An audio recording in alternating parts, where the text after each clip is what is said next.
Hello everyone. कल हमने last जो कंसेप्ट पढ़ा था that was section 35 scientific research. दो पार्ट में डिवाइड किया था हमने, इन हाउस या पेमेंट या कंट्रीब्यूशन टू स्पेसिफाइड पर्संस। आज हम क्लास के अंदर बात करेंगे सेक्शन 35D।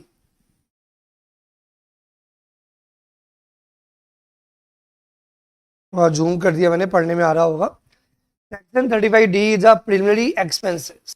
किसी को नॉलेज है अकाउंट्स में ये वर्ड पढ़ा हो, प्रीलिमिनरी एक्सपेंसेस, क्या मतलब है बेटा? लास्ट में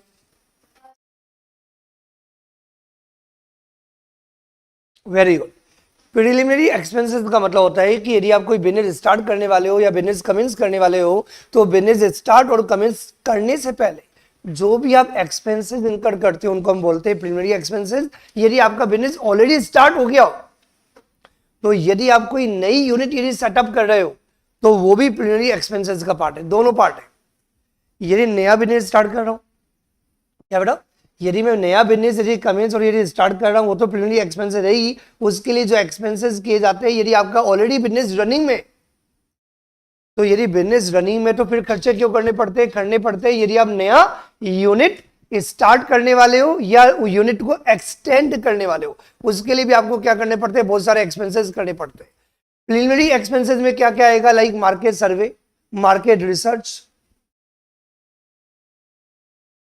यदि आपको बिजनेस स्टार्ट करना है तो कंपनी बनानी पड़ेगी, तो आपको लीगल एक्सपेंसेस भी होंगे, मेमोरेंडम को प्रिंट भी कराना पड़ेगा, आर्टिकल्स को भी बनाना पड़ेगा, प्रिंट करना पड़ेगा। इसके अलावा जो भी आपका प्रपोजल है, जो भी आपका प्रोजेक्ट है, वो फिजिबल है या नहीं है, वो भी इंपॉर्टेंट है। फिजिबल मतलब प्रॉफिटेबल है या नहीं है, तो इसकी आपको क्या करनी पड़ेगी? प्रॉपर रिपोर्ट बनानी पड़ती है, फिजिबिलिटी रिपोर्ट, कि जो भी आप प्रोजेक्ट या प्लान कर रहे हो क्या वो प्रैक्टिकली इंप्लीमेंट हो सकता है नहीं हो सकता है, वो भी आपको चेक करना पड़ता है।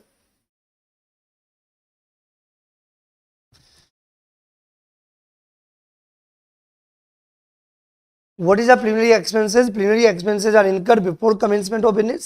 बिजनेस स्टार्ट करने से पहले, या बिजनेस यदि आपका ऑलरेडी स्टार्ट हो गया है तो for setting up of a new unit या एक्सटेंशन ऑफ यूनिट। मींस नया बिजनेस स्टार्ट करने के लिए, यदि ऑलरेडी बिजनेस यदि आपका रनिंग में, तो नया यूनिट सेटअप करने के लिए या यूनिट को एक्सटेंड करने के लिए जो भी एक्सपेंसेस इनकर किए जाते हैं, तो like example preparation of feasibility study, project report, market survey के लिए engineering services, drafting, printing of memorandum and article, legal fees, expenses related to public issue of shares and debentures, any other expenses as may be notified by board CBDT. ये जो भी expenses है इनको हम बोलते हैं प्रीलिमिनरी एक्सपेंसेस। ये इनकर किए जाते हैं या तो बिजनेस स्टार्ट करने से पहले, यदि आपका ऑलरेडी मेरी बिजनेस रनिंग में है तो यूनिट को सेटअप करने के लिए या यूनिट को एक्सटेंड करने के लिए। यहां तक clear? Point to be noted, ये डिडक्शन किसको मिलेगा? ओनली टू रेजिडेंट असेसी, चाहे वो इंडिविजुअल हो या कंपनी हो या फर्म हो, उससे कोई इफेक्ट नहीं पड़ता। लेकिन डिडक्शन सेक्शन 35D में, डिडक्शन अंडर सेक्शन 35D के अंदर प्रीलिमिनरी एक्सपेंसेस का जो डिडक्शन है वो किसको मिलेगा? Only to resident assessee. किसको मिलेगा? Only to resident assessee. Sir कितने अमाउंट का डिडक्शन मिलेगा? यदि इंडियन कंपनी है, क्या बेटा, Indian company is always deemed to be non resident. Indian company resident भी हो सकती है, इंडियन कंपनी नॉन रेजिडेंट भी हो सकती है। तो इंडियन कंपनी रेजिडेंट कब होगी?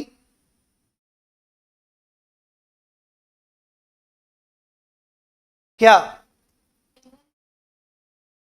हमेशा रेजिडेंट होती है या कोई क्राइटेरिया होता है? जो भी कंपनीज इंडियन कंपनीज एक्ट 2013 या उसके प्रीवियस जो भी कंपनी लोग के अंदर रजिस्टर्ड है, तो Indian companies always deemed to be resident. Indian company तो हमेशा रेजिडेंट है। फॉरेन कंपनी भी रेजिडेंट बन सकती है पॉइंट के आधार पे, जो अपन ने स्टार्टिंग में पढ़ा था, वो अलग बात है, वो फॉरेन कंपनी के लिए था। Indian company is always resident. इसे अपन ने यहाँ पे इंडियन कंपनी के लिए रेजिडेंट नहीं बोला, क्योंकि अपने ऑलरेडी पढ़ा हुआ है रेजिडेंट को डिडक्शन मिलेगा और Indian company is always resident.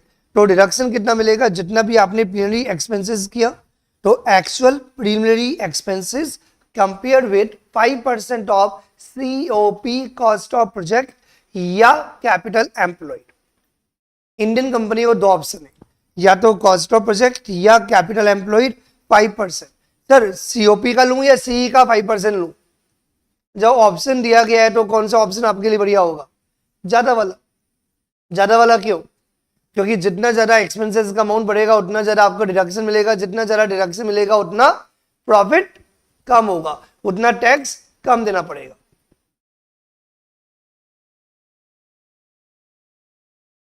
जब लोग कुछ नहीं बोल रहा तो साइलेंट में आप क्या करोगे? गवर्नमेंट हमेशा यही चाहती है, लेकिन गवर्नमेंट हमेशा यही चाहती है, गवर्नमेंट ऑप्शन भी देती है, देना होता है। तो जब साइलेंट होता है तो हमेशा आप अपने फेवर में बात करोगे ना। और वैसे भी आप चाहो तो यहां पे लिख सकते हो, इन दोनों में से आपको क्या लेना है? आय। किन में आया लेना है आपको? सीओपी का 5% या सीई का 5%? किसका 5%? जो ज्यादा हो वो ले लो। और सीओपी क्या है? Cost of project. तो कॉस्ट ऑफ प्रोजेक्ट का भी 5% है और कैपिटल एम्प्लॉयड का भी 5% है। किसका लेंगे हम? Whichever is higher. तो जो हायर अमाउंट आया उसको कंपेयर करेंगे एक्चुअली आपने कितने प्रिलिमिनरी एक्सपेंसेस इनकर किए, विचएवर इज लोअर, इतना डिडक्शन मिल जाएगा। किसको मिलेगा? इंडियन कंपनी को। समझ में आ गया बेटा? इंडियन कंपनी को प्रिलिमिनरी एक्सपेंसेस का कितना डिडक्शन मिलेगा? जितने एक्सपेंसेस आपने इनकर किए कंपेयर विद 5%। 5% किसका लिया जाएगा? जो भी कैपिटल एम्प्लॉयड है और जो भी आपका कॉस्ट ऑफ प्रोजेक्ट है, जो भी आपका आयर आ रहा है उसका 5% ले लो। और वो 5% और एक्चुअल प्रिलिमिनरी एक्सपेंसेस इनकर whichever is lower, whichever is lower, whichever is, this is the amount of deduction available to Indian company। Sir Indian company के अलावा जो अदर रेजिडेंट हो, अदर रेजिडेंट मतलब individual firm, partnership firm, LLP, HUF जो भी है, other resident deduction कितना मिलेगा? एक्चुअली जो भी आपने प्रिलिमिनरी एक्सपेंसेस इनकर किए compare with 5% of COP. Only CE का जो ऑप्शन है वो ओनली इंडियन कंपनी को अवेलेबल है। ऐसे याद कर सकते हो आप। दो है, एक आपने कितने एक्सपेंसेस इनकर किए, जो भी आपका कॉस्ट ऑफ प्रोजेक्ट है, क्या बेटा? कॉस्ट ऑफ प्रोजेक्ट का 5%। और ये इंडियन कंपनी है तो डायरेक्टली 5% सीओपी का लेने की बजाय अपन क्या करते हैं? 5% of COP, 5% of capital employed, whichever is higher.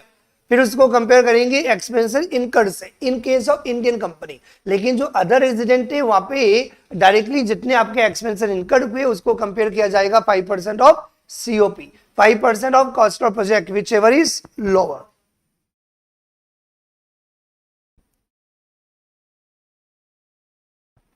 कोई कंफ्यूजन टू एनीवन? सीओपी और कैपिटल एम्प्लॉय व्हिचएवर इज आए, ये तो मैंने पहले आपको बता ही दिया। ये किसके लिए दिया हुआ है?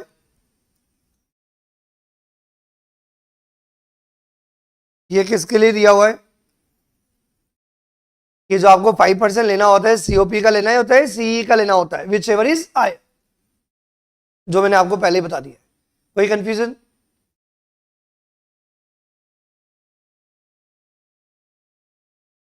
अब अनदर इंपॉर्टेंट पॉइंट, डिडक्शन किसको मिलेगा? जो भी रेजिडेंट असेसी है उसको डिडक्शन मिलेगा। इंडियन कंपनी के केस में expenses incurred compare with 5% of COP और सीई। 5% जो आयर वाला होगा उसको कंपेयर करेंगे एक्सपेंसेस इनकर्ड से, whichever is lower. Other resident के लिए डायरेक्टली आपका एक्सपेंसेस इनकर्ड और 5% of COP, whichever is lower. इतना अमाउंट ऑफ डिडक्शन आपको मिलेगा। ये डिडक्शन का जो भी अमाउंट आएगा, ये डिडक्शन का जो भी आपका अमाउंट आएगा, ये डिडक्शन एक साथ नहीं मिलेगा। ये डिडक्शंस आपको मिलेंगे सेक्शन 35D के अंदर 5 इक्वल इंस्टॉलमेंट। कितने इक्वल इंस्टॉलमेंट? नहीं समझ में आया? फॉर एग्जांपल आपने प्रिलिमिनरी एक्सपेंसेस इनकर के बिजनेस को स्टार्ट करने के लिए फॉर एग्जांपल 5 लाख रुपीस के, कितने बेटा? तो 5 लाख रुपीस का डिडक्शन पूरा का पूरा एक बार में आपको नहीं मिलेगा। ये 5 लाख रुपीस का डिडक्शन आपको 5 ईयर्स में मिलेगा। कितने? 5 equal instalment mean 5 years. Mean पहले साल कितना ले लो? 1/5, सेकेंड ईयर 1/5, 1/5, 1/5, 1/5। तो ऐसे आपको क्या होगा? सेक्शन 35D के अंडर डिडक्शन क्लेम करना होगा। मीन जितना भी आपने एक्सपेंसेस इनकर किया है तो पूरे एक्सपेंसेस का भी डिडक्शन नहीं मिलेगा। उन एक्सपेंसेस को आपको कंपेयर करना पड़ेगा 5% ऑफ सीओपी, और इंडियन कंपनी के केस में 5% ऑफ सीओपी को 5% ऑफ कैपिटल एम्प्लॉयड भी देखना होगा। समझ में आई बात? फिर जो लोअर अमाउंट आएगा फाइनली जो भी लोअर अमाउंट आएगा वो आपको डिडक्शन मिलेगा। डिडक्शन भी एक बार में नहीं मिलेगा, डिडक्शन भी एक बार में नहीं मिलेगा, 5 इक्वल इंस्टॉलमेंट। कितने ईयर्स में मिलेगा? 5 इक्वल इंस्टॉलमेंट्स के अंदर आपको डिडक्शन मिल जाएगा। ये ध्यान देने वाली बात है। दूसरी इंपॉर्टेंट बात, सर जो आपने अभी अमाउंट ऑफ डिडक्शन बताया तो इसमें 2 वर्ड नए आए, one is the COP, another is the capital employed. Sir COP में क्या क्या आएगा? What is the meaning of COP? Certificate of practice नहीं, कॉस्ट ऑफ प्रोजेक्ट। तो कॉस्ट ऑफ प्रोजेक्ट का मतलब क्या हुआ? Amount invested in fixed asset of the new project, और या नया यूनिट जो आप सेटअप कर रहे हो या एक्सटेंशन कर रहे हो उसमें जो आपकी फिक्स्ड एसेट है उसकी बात हो रही है। किसकी बात हो रही है? कॉस्ट ऑफ प्रोजेक्ट के अंदर क्या आएगा? Fixed asset. मतलब जो भी आप नया बिजनेस स्टार्ट कर रहे हो तो नए बिजनेस के अंदर जो भी आपकी फिक्स एसेट होगी, और यदि आपका ऑलरेडी बिजनेस रनिंग है तो जो नया यूनिट सेटअप कर रहे हो या यूनिट को एक्सटेंड कर रहे हो उसमें जो भी फिक्स एसेट का अमाउंट है, सर किस दिन का? As per books of accounts as on the last day of the previous year. जिस प्रीवियस ईयर में आपने एक्सपेंसेस इनकर किए हैं, जिस प्रीवियस ईयर में आपने एक्सपेंसेस इनकर किए हैं, उस प्रीवियस ईयर जो last day of the previous year है, क्या बेटा? प्रीवियस ईयर का लास्ट डे। तो लास्ट डे को बुक्स ऑफ अकाउंट्स के अकॉर्डिंग जो भी आपकी फिक्स एसेट की जो वैल्यू है, तो फिक्स एसेट की वैल्यू को हम क्या बोलते हैं? COP, cost of project. Sir what is the meaning of capital employed? थोड़ा सा दिमाग पे जोर दोगे तो आपके दिमाग में आइडिया आ रहा होगा। कैपिटल एम्प्लॉयड,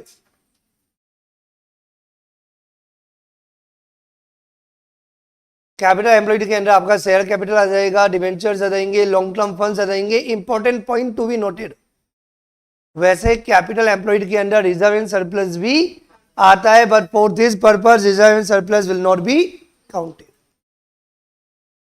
ये पॉइंट आपको ध्यान रखना पड़ेगा, ये लप्पे में सही नहीं होगा, क्योंकि लप्पे में तो आपके दिमाग में क्या आएगा? कैपिटल एम्प्लॉयड के अंदर रिजर्व एंड सरप्लस भी इंक्लूड किए जाते हैं, बट फॉर दिस पर्पस जो भी आपके रिजर्व एंड सरप्लस है including security premium, that will not be the part of the capital employed.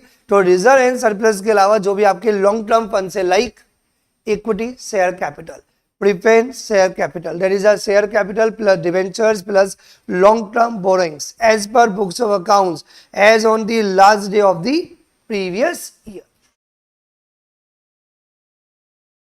याद रखने वाली बात है कि कॉस्ट ऑफ प्रोजेक्ट के अंदर अपन फिक्स एसेट की वैल्यू लेते हैं, और जो अपन कैपिटल एम्प्लॉयड लेते हैं, क्या लेते हैं? Capital employed. तो कैपिटल एम्प्लॉयड में आपको क्या करना है? कैपिटल एम्प्लॉयड में सारे लॉन्ग टर्म फंड्स आएंगे रिजर्व एंड सरप्लस के अलावा।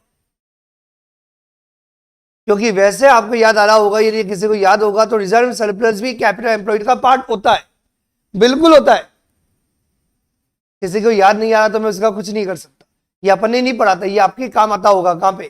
एफएम के अंदर जो फर्स्ट ग्रुप दे रहे हैं उनके एफएम में काम आता है, और जिन्होंने एफएम नहीं पढ़ रखी होगी तो 12th के आधार पे याद होगा। बिल्कुल याद नहीं तो बहुत ही अच्छी बात है, जो बता रहा हूं फिर तो समझ में आ ही जाएगा कि कैपिटल एम्प्लॉयड के अंदर जो आपका शेयर कैपिटल है, जो आपके डिवेंचर्स है, जो लॉन्ग टर्म बोरिंग्स है, जितने भी लॉन्ग टर्म फंड्स है, रिजर्व एंड सरप्लस के अलावा, सिक्योरिटीज प्रीमियम के अलावा, जिस ईयर में आपने ये प्रीलिमिनरी एक्सपेंसेस इनकर्ड किए हैं उस ईयर में ऑडिट करवाना मैंडेटरी हो जाती है, उस ईयर में ऑडिट करवाना मैंडेटरी हो जाता है। लेकिन ये प्रोविजन कंपनी और कोऑपरेटिव सोसाइटी के ऊपर एप्लीकेबल नहीं है, मतलब कंपनी कोऑपरेटिव सोसाइटी को कोई भी ऑडिट कराने की जरूरत नहीं है। इनके अलावा यदि कोई भी पर्सन यदि प्रीलिमिनरी एक्सपेंसेस इस प्रीवियस ईयर के अंदर इनकर्ड करता है, उस प्रीवियस ईयर के अंदर क्या ऑडिट करवाना जरूरी है, तभी आपको डिडक्शन मिलेगा।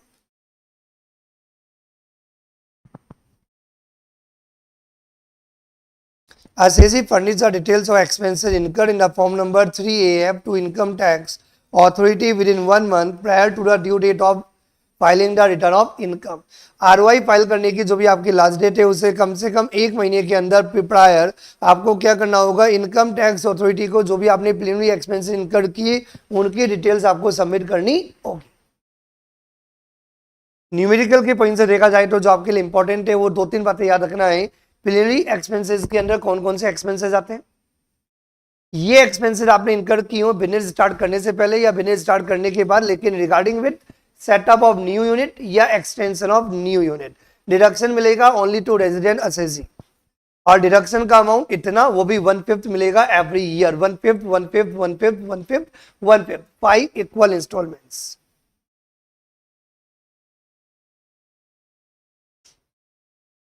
कोई confusion?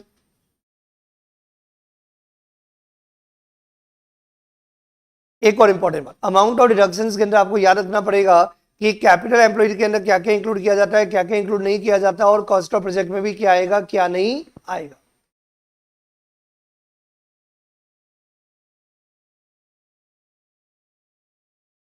Illustration 17. Compute the deduction allowable under section 35D on the following information submitted. Preliminary expenses incurred 2,20,000 rupees.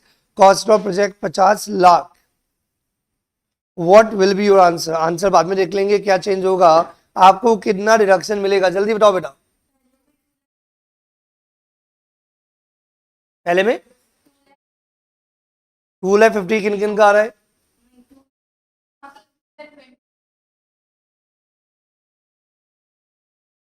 Actual expenses incurred, क्योंकि साइलेंट में डिडक्शन किसको मिलेगा, रेजिडेंट असेसरी को मिलेगा, और रेजिडेंट असेसरी को डिडक्शन में कितना मिलेगा, amount of deduction available as deduction is equal to actual expenses incurred 2,20,000 rupees, 5% of COP whichever is lower. 2,20,000 rupees COP cost of project आपका कितना है, 50 लाख रुपीज, 50 लाख का 5%, विच एवर इज, आवाज नहीं आ रही, विच एवर इज लोअर, तो deduction कितना मिलेगा, 2,20,000 रुपीज। इसका सेकेंड पार्ट भी है, what will be your answer if the above preliminary expenses have been incurred by Ruchira limited and capital employees 60 lakh rupees. 220 आ रहा है।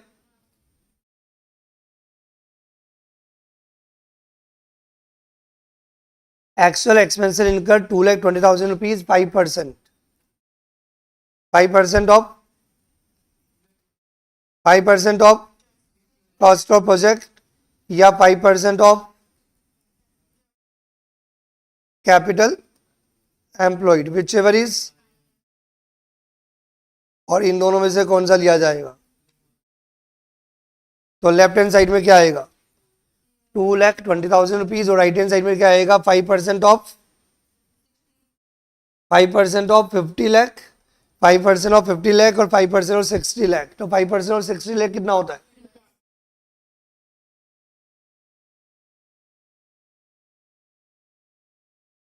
कितना आएगा,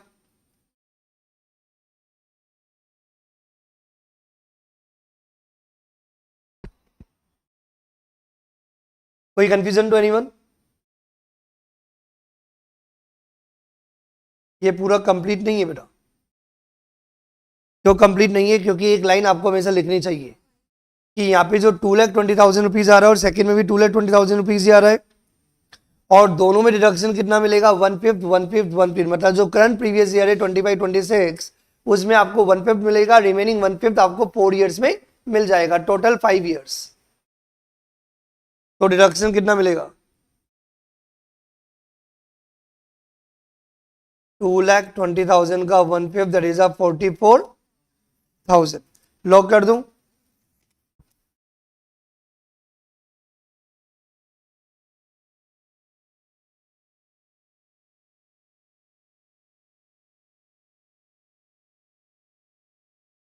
Now we come to the question number 18. Amortization of preliminary expenses. Jardin Limited is an Indian company which set up a new industrial unit.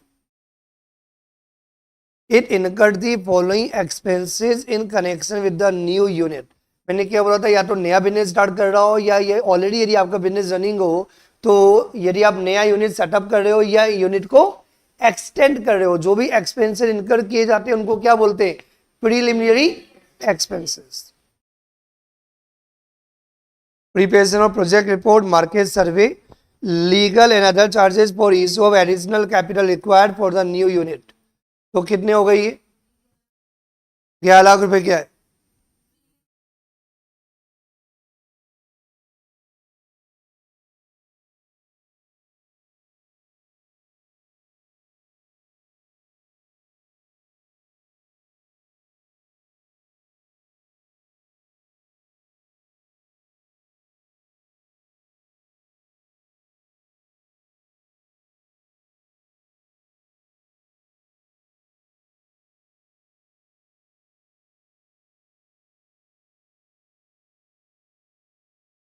कितना है बेटा? 2 लाख का आएगा। तो प्लेनरी एक्सपेंसेस कितना हुआ? 11 लाख रुपए। इंडियन कंपनी है तो क्या किया जाएगा? 5% ऑफ सीओपी और 5% of capital employ whichever is I. और इन दोनों में से कौन सा लिया जाएगा? और लेफ्ट हैंड साइड में कितना अमाउंट आएगा? 11 लाख और 5% ऑफ सीओपी। सीओपी कितनी है? 5% ऑफ 40 लाख। 40 लाख क्या आ रहा है ना? आ क्या रहा है सर? ऑलरेडी कैपिटल एम्प्लॉय भी दे रखी है, कॉस्ट ऑफ प्रोजेक्ट भी दे रखी है। 5% ऑफ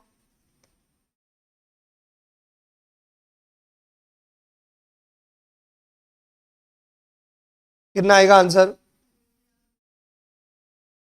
11 लाख, 1.5 लाख और 2 लाख।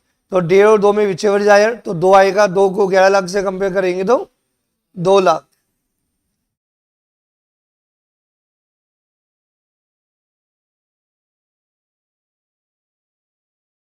यहां तक क्लियर हो गया कि कंपनी को कितना डिडक्शन एडमिसिबल होगा? 2 लाख रुपीज। लेकिन ये आंसर नहीं है। 2 लाख का 1/5।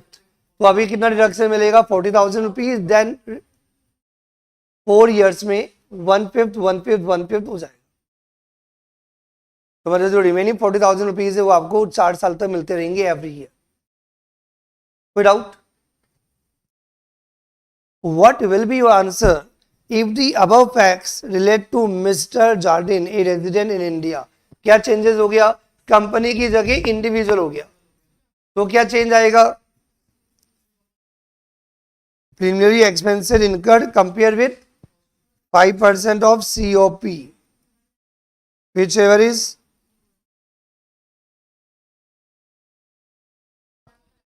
कितना आएगा? 1 लाख। 1.5 लाख ही आएगा। यहाँ पे कैपिटल एम्प्लॉय नहीं होगा क्योंकि इंडिविजुअल है। तो जो भी आपके एक्सपेंसेस इनकर्ड हुए 5% और COP whichever is lower, which ever is.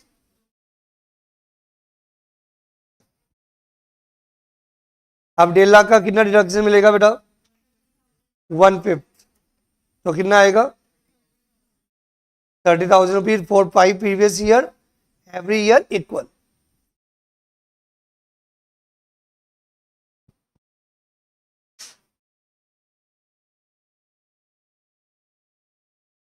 कोई कंफ्यूजन टू एनीवन?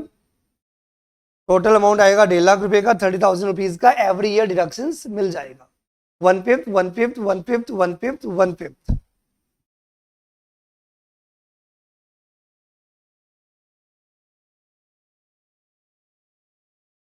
तो अपन ने अभी क्या पढ़ा? Section 35D।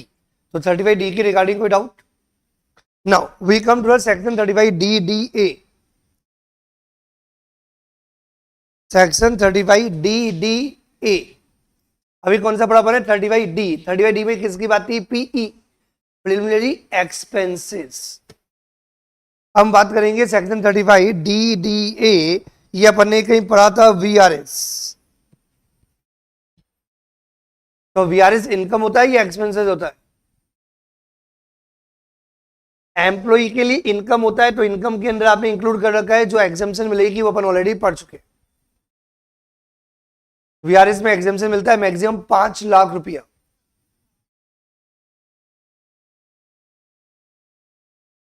वो एम्प्लॉई के एंगल से था। वो एम्प्लॉई के एंगल से था। एम्प्लॉयर के लिए भी वीआरएस। किसका वीआरएस? एम्प्लॉइज का। तो एम्प्लॉइज के वीआरएस के लिए एम्प्लॉयर ने जो पेमेंट किया तो वो एम्प्लॉयर के लिए खर्चा या इनकम है?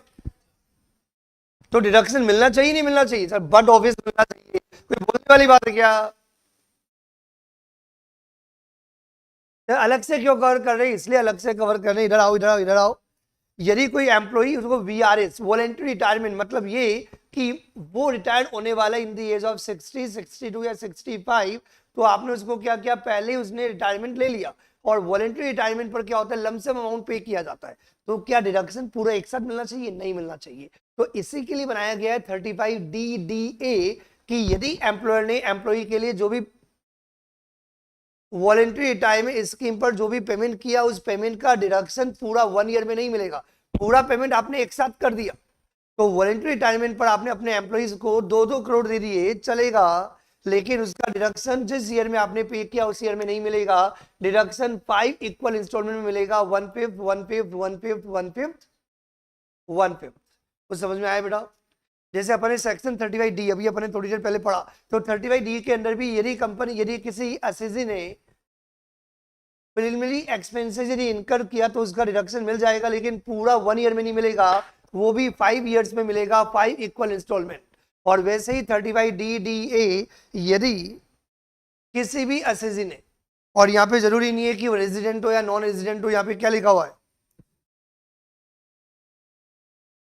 तो यदि किसी भी असेसी ने यदि कोई भी वॉलंटरी रिटायरमेंट स्कीम पर अपने एम्प्लॉइज पे जो भी खर्चा किया, जो भी आपने पेमेंट किया, तो उस पेमेंट का डिडक्शन तो मिलना है, मिलना भी चाहिए और मिल भी रहा है। नई बात क्या है, एक साथ डिडक्शन नहीं दिया जाएगा, डिडक्शन दिया जाएगा 5 इक्वल इंस्टॉलमेंट। कितनी में?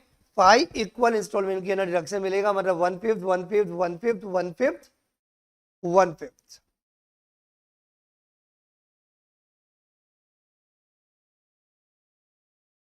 इन केस ऑफ मर्जर और डीमर्जर, क्या बेटा? मर्जर एंड डीमर्जर में क्या होगा, यदि मर्जर या डीमर्जर होता है तो सेक्शन 35D और सेक्शन 35DDA के ये जो एक्सपेंसेस हैं, कौन से एक्सपेंसेस बेटा? Preliminary expenses. एग्जांपल देके बताता हूं, देखो ध्यान से।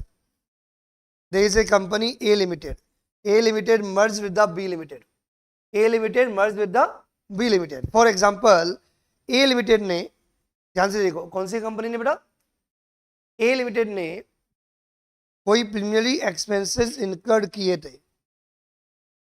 कौन से ईयर में? मई 24, मतलब प्रीवियस ईयर 24-25 में आपने कोई एक्सपेंसेस इनकर्ड किए, राइट?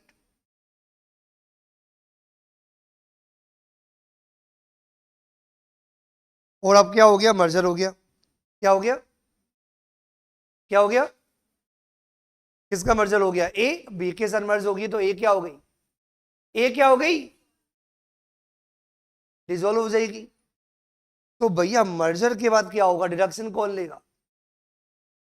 तो यहाँ पे डिडक्शन ए को ही मिलेगा, बी को ही मिलेगा, मर्जर से पहले ए को, मर्जर से पहले, और मर्जर के बाद डाउट ही नहीं है, सिंपल पॉइंट है। तो यहाँ पे यही दिया हुआ है, if there is any merger or demerger, if there is any merger or demerger, तो फॉर एग्जांपल जो भी आपने वीआरएस पे या प्रिलिमिनरी एक्सपेंसेस जो भी इनकर्ड किया, तो मर्जर के केस में अमालगमेटेड कंपनी को, और डीमर्जर के केस में यदि नई कंपनी के पास ट्रांसफर हो गया है तो रिजल्टिंग कंपनी को क्या होगा, डिडक्शन मिल जाएगा। समझ में आ गई बात? और डिडक्शन आपको 5 इक्वल इंस्टॉलमेंट के अंदर लेना है, जितना ऑलरेडी आप ले चुके हो ऑलरेडी सही है। अब बाकी किसको मिल जाएगा, अमालगमेटेड कंपनी को और रिजल्टिंग कंपनी को डिडक्शन मिल जाएगा मर्जर डीमर्जर के बाद। जिसका था इंतजार 35AD, सर 35AD का इंतजार क्यों होता है, क्योंकि ये सेक्शन बहुत बार आया है बीच में। सेक्शन 35AD एक बार तो ये आया था 115 BSc में, याद आया? Good morning. जिनको याद नहीं है तो बेटा ऐसे गुड़ गुड़ के क्यों देखते हो, मैंने बोला जल्दी से पन्ने पलट कर आओ करो। और कहा जो अपना एक चैप्टर है कंप्यूटेशन और टैक्स लाइबिलिटी, तो कंप्यूटेशन और टैक्स लाइबिलिटी के अंदर जो 115 BSc जब आपने ऑप्ट कर रखा है और 115 BSc डिफॉल्ट टैक्स रेजिम के दर पर आप टैक्स पे कर रहे हो, तो टोटल इनकम कंप्यूट करते टाइम पीसीबीपी के अंदर 35AD का डिडक्शन नहीं मिलेगा। ध्यान से पढ़ो, लिखा हुआ है कि नहीं लिखा हुआ है? और मैंने कहा था मैं आगे लिंक करूंगा और देखना तुम्हें याद है या नहीं। याद नहीं है इसका मतलब बड़ा डिफिकल्ट कंसेप्ट है।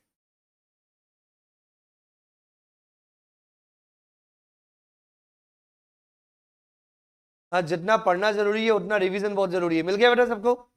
तो 35AD का डिडक्शन मिलता है, मिलेगा, नॉर्मल को तो मिलेगा, जो ओल्ड टैक्स रेजिम के अंदर टैक्स पे करेंगे उनको मिलेगा, जो आवाज नहीं आ रही 115 BSc। तो यहीं पे लिख दो not available to assessee paying tax under section 115 BSC। तो यदि कोई भी assessee 115 BSC के अंदर यदि टैक्स पे कर रहा है तो देन उसको 35 AD का डिडक्शन नहीं मिलेगा, नहीं मिलेगा, नहीं मिलेगा। सर इसके अलावा 35 AD हमने 2-3 जगह और पढ़ा था। Good morning, good morning. हर समय सुनने का मौका थोड़ी मिलता है, बोलने का मौका भी पूरा मिलता है। 35 AD का और कहां रेफरेंस आया था, दिमाग में जोड़ दो, और यही सबसे जरूरी है। This is must. 35 AD और कहां आया था, सोचो। नोट्स तुम्हारे पास है, ढूंढ ढूंढ के बताओ तो भी चलेगा। क्लबिंग और सेट ऑफ वाले के अंदर भी आया था कि 35 AD का लॉस, हेलो, 35 AD का लॉस ओनली 35 AD की इनकम, 35 AD का लॉस ओनली 35 AD की इनकम से ही सेट ऑफ होगा। 8 इयर्स की जगह इनडेफिनिट पीरियड, ये भी चेंज था। जनरली लॉसेस आप 8 इयर्स के लिए कैरी फॉरवर्ड सेट ऑफ करते हो, तो 35 AD का लॉस सिर्फ 35 AD की इनकम से सेट ऑफ होगा, लेकिन कैरी फॉरवर्ड आप इनडेफिनिट पीरियड के लिए कर सकते हो। याद आया? इसके अलावा 35 AD का एक जगह और रेफरेंस था, AMT 115 JC। Hello, good morning. 115 JC। और यदि किसी को लगता है मैंने अब तक नहीं पढ़ा तो फिर कब पढ़ोगे? तो यदि आप एब्सेंट थे और जिस वजह से नहीं पढ़ पाए तो नींद कैसे आती है आपको? तो मतलब ये कि किसी, जैसे मैं बताऊं, लास्ट बैच में एक बच्ची थी, लास्ट बैच में बच्ची थी, बहुत लापरवाह थी। 3 दिन आती थी, 4 दिन आती थी, फिर 1 दिन नहीं आती थी, फिर 5 दिन आती थी, फिर 2 दिन नहीं आती, लेकिन आती नहीं थी, कोई प्रॉब्लम नहीं थी। नेक्स्ट डे क्लास में आती थी, सारी वीडियो देखी हुई होती थी, मतलब छुट्टी एंजॉय नहीं कर रही थी। क्लास में आना इतना इंपॉर्टेंट नहीं होता, इंपॉर्टेंट ये होता है कि छुट्टियां एंजॉय नहीं करनी चाहिए। आप छुट्टी नहीं ले रहे हो, आप मजबूरी की वजह से बीमार पड़ गए या कोई रीजन हो गया जिस वजह से आप नहीं आ पाए, जेन्युइन प्रॉब्लम हो जाती है, वीडियो देख के आना है। This is the must, this is the always requirement. क्योंकि आप जब चैप्टर पढ़ोगे तो समझ में आएगा, नंबर नहीं आएंगे। नंबर कब आएंगे बेटा? जब 10 बार रिवीजन होगा। तो जिसका पढ़ा हुआ ही नहीं है तो पहले स्टेप ही फुलफिल नहीं कर पाया, तो पास होना तो बहुत दूर की बात है। और ये धीरे धीरे अब तुम लोगों को भी समझ में आने लग गया होगा। सर हमें कंसेप्ट समझ में आ रहा है, टैक्स ऑफ ईयर नहीं है, सब्जेक्ट बहुत इजी है, इससे प्यारा सब्जेक्ट कोई नहीं मिलेगा। लेकिन जरूरी क्या है? रिविजन्स। क्या जरूरी है? रिविजन्स करेंगे तो कंटेंट याद रहेगा। तो हमने 115 जैसे ही पढ़ा था, क्या पढ़ा था बेटा? 18.5% tax on the total income compare with, नहीं, tax on total income compare with 18.5% tax on ATI। और ATI कैलकुलेट, ATI का full form adjusted total income, और एडजस्टेड टोटल इनकम के अंदर क्या दिया था? TI के अंदर ऐड करना पड़ेगा 35 AD। तो 35 AD बहुत बार था, इसलिए कर रहे थे हम इंतजार। अब आ गया है वक्त कि 35 AD क्या कहता है। बातों बातों में मैंने एक बार ऐसे ही ओरली बोल दिया था कि 35 AD के अंदर इन्होंने कुछ स्पेसिफाइड बिजनेस कर रखे, शायद 14 बिजनेसेस हैं। तो ये जो 14 स्पेसिफाइड बिजनेस है, इन बिजनेस के अंदर कितने बेटा? ये 14 जो स्पेसिफाइड बिजनेसेस हैं, इन स्पेसिफाइड बिजनेस में यदि आपने कोई भी कैपिटल नेचर का एक्सपेंसेस किया, रेवेन्यू का तो डिडक्शन मिलना ही मिलना होता है। यदि आपने स्पेसिफाइड बिजनेस के रिगार्डिंग कैपिटल नेचर का यदि एक्सपेंसेस किया, तो कैपिटल नेचर के एक्सपेंसेस का भी डिडक्शन 10% नहीं, 20% नहीं, क्योंकि आपको पता है जनरली कैपिटल नेचर पे क्या होता है? डेप्रिसिएशन मिलता है। तो यदि आपने कोई कैपिटल नेचर का यदि आपने एक्सपेंसेस किया तो डिडक्शन डेप्रिसिएशन मिलने की बजाय क्या मिल जाएगा? जिस ईयर में आपने खर्चा किया उसी ईयर में 100% डिडक्शन मिल जाएगा, जिससे की वजह से आपका पूरा प्रॉफिट खत्म। और यही रीजन है, यही रीजन है कि 35 AD का लॉस ओनली 35 AD की इनकम से सेट ऑफ होता है, क्योंकि 35 AD के अंदर लॉस होने की चांसेस ज्यादा होती है। क्योंकि जिस ईयर में आप एसेट खरीदोगे, क्योंकि एसेट खरीदी जाती है करोड़ों की, तो जिस ईयर के अंदर आप एसेट खरीदोगे, जिस ईयर के अंदर आप कैपिटल नेचर का एक्सपेंसेस करोगे, उसी ईयर में आपको 10, 20, 40% नहीं, 100% डिडक्शन मिल जाता है। और 100% डिडक्शन मिलने की वजह से क्या होता है, उस ईयर के अंदर लॉस होने की चांसेस ज्यादा होती है। और इसलिए प्रोविजन बना रखा है कि 35 एडी का लॉस ओनली 35 एडी की इनकम से सेट ऑफ होगा। प्रोविजन को कनेक्ट करोगे तो याद भी रहेगा। ये बिजनेसेस के नाम याद करना थोड़ा डिफिकल्ट है, लेकिन एज ए स्टूडेंट 3-4 बार रीड कर लो, जो याद हो गया याद हो गया, नहीं हुआ तो नहीं हुआ। क्योंकि आप कितना याद करोगे, आपके पढ़ने की लिमिट नहीं है। अब तक आपको कभी किसी ने बताया ही नहीं होगा, पढ़ने की कोई लिमिट नहीं है, याद करने की लिमिट है। आप सब पढ़ सकते हो, सब याद नहीं कर सकते। This is a game. तो गेम पढ़ने में नहीं है, गेम याद करने में।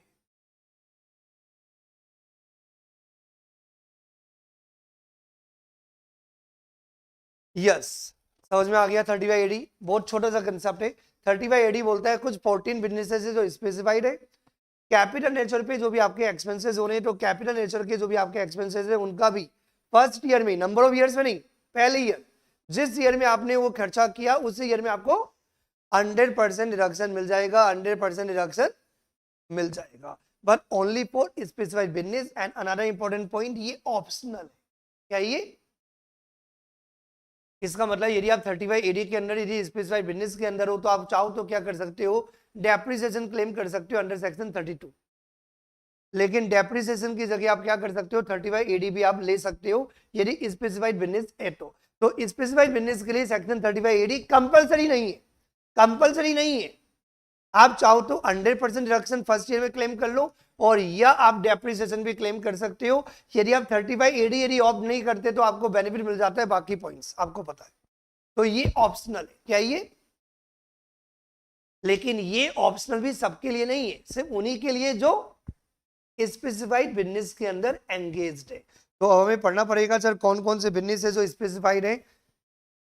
Setting up and operating A cold chain facility, setting up and operating a warehousing facility for agriculture produce, laying and operating the cross-country pipeline for distribution of petroleum crude, oil, natural gas, building and operating a hotel of 2-star and above, building and operating a hospital, housing projects under affordable housing scheme, fertilizers, inland container depot, bee honey and wax, warehousing facility for chini, slurry pipeline for transportation of iron ore, semiconductor wafer fabrication manufacturing unit, new infrastructure facility. यदि ये 1 to 14, ये 14 जो businesses हैं, इन 14 business को पढ़ के आपके दिमाग में सेट हो गया होगा, आइडिया लग गया होगा, सर ये सब इंफ्रास्ट्रक्चर बेस्ड है। होटल, हॉस्पिटल, तो चाहे होटल हो या हॉस्पिटल हो या वेयरहाउसेज हो या आपका सेमीकंडक्टर मैन्युफैक्चरिंग हो या न्यू इंफ्रास्ट्रक्चर हो या हाउसिंग प्रोजेक्ट हो, इन सबसे आपका इंफ्रा डेवलप होता है। क्या डेवलप होता है? इंफ्रा। तो ये 14 बिजनेस को इन्होंने स्पेसिफाइड कर रखा है। आप 5 बार पढ़ोगे तो ऊपरी ऊपरी आपको याद रहेगा, लेकिन ये और डिफिकल्ट है भैया, डेट भी है। यदि आप होटल के बिजनेस में बहुत पहले से हो तो भैया आपको नहीं मिलेगा, उनको मिलेगा जिन्होंने होटल बिल्ड किया है, ऑपरेट किया है। कब से? 2 स्टार और अबव, 1 अप्रैल 2010। तो यदि 1 अप्रैल 2010 से पहले यदि आपने ऑलरेडी ऑपरेट कर लिया है तो उनको 135 एडी का बेनिफिट नहीं मिलेगा। तो ये डेट भी याद करनी है। सर क्या एज ए स्टूडेंट याद करना फिजिबल है? एज ए स्टूडेंट ये डेट याद करना आपके लिए पॉसिबल भी नहीं है और फिजिबल भी नहीं है। पता चला कि ये याद हो गई, बाकी सब भूल गए। और मेरा तो एक रूल होता था, जो चीज मुझे लगती थी जो याद नहीं करनी थी, मैं पढ़ता भी नहीं था। सबका अपना अपना है। मुझे पता है मेरे से याद नहीं होगा, तो कुछ बच्चे मैंने देखे, सर एक बार पढ़ तो लो, अच्छा लगता है। I am not emotional at all, I am not emotional at all. या तो याद करूंगा, चिपक जाऊंगा, या छोड़ दूं, क्योंकि मुझे आता है। ने पढ़ा तो था, एग्जाम में क्या हुआ, ओ यार पढ़ा तो था, क्या डेट है आई डोंट नो। इससे बढ़िया मेरा जैसा स्टूडेंट ज्यादा बढ़िया, मैंने तो देखा ही नहीं था। बात तो एक ही ना, आप किसी भी केस में लिख ही नहीं पाओगे। तो थोड़ा सा सेलेक्टेड होना भी जरूरी है, थोड़ी सी रिस्क लेना भी जरूरी है, लेकिन रिस्क कैलकुलेटेड, रिस्क कैलकुलेट। ऐसा नहीं कि कोई बच्चा बोले मुझे सिक्योरिटी लॉ पढ़ने मजा ही नहीं आ रहा, मैंने पढ़ा ही नहीं। बेवकूफ गधा, मजा थोड़ी लेना तेरे को, मजे लेने के लिए इंस्टीट्यूट में आते हो, सीएस कर रहे हो ना, वो गलत। आप इसलिए कोई टॉपिक नहीं छोड़ रहे कि आपको मजा नहीं आ रहा, भैया याद नहीं हो सकता, आता सब कुछ है, समझ में सब कुछ आ रहा है। This is very important. थोड़ा सा कैलकुलेटेड होंगे तो आपके रिजल्ट की चांसेस बढ़ेगी। और मेनली दोनों ग्रुप वालों के लिए ये जो कैलकुलेशंस होती है ना, बहुत इंपॉर्टेंट होती है। They have to very smart, they can't be emotional. यदि आप इमोशनल हुए तो गेम खत्म।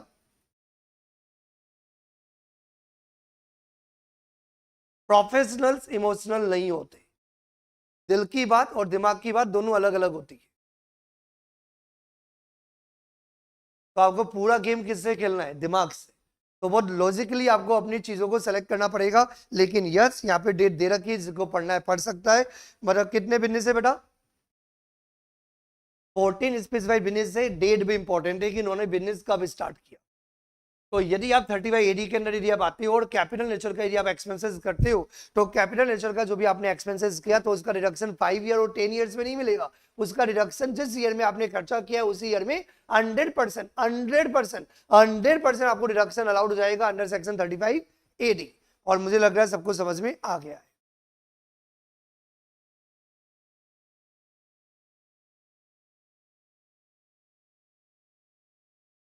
अभी मैंने क्या बोला बेटा? 35 AD के अंदर जो भी आप कैपिटल नेचर के एक्सपेंसेस करोगे उसका डिडक्शन मिल जाएगा। लेकिन किन किन का नहीं मिलेगा? किन किन का नहीं मिलेगा? नंबर 1, लैंड पर नहीं मिलेगा, गुडविल पर नहीं मिलेगा, एंड थर्ड, फाइनेंशियल इंस्ट्रूमेंट्स पर नहीं मिलेगा। वापस से एवरीवन, हेलो एवरीवन। यदि आपने कोई भी कैपिटल नेचर का एक्सपेंसेस किया, बोलो मेरे साथ, यदि आपने कोई भी कैपिटल नेचर का एक्सपेंसेस किया तो जिस ईयर में आपने एक्सपेंसेस इनकर किया 100% डिडक्शन अलाउड हो जाएगा। लेकिन कुछ एक्सपेंसेस का डिडक्शन नहीं मिलेगा। Number 1 land, number 2 goodwill, and number 3 is a financial instruments.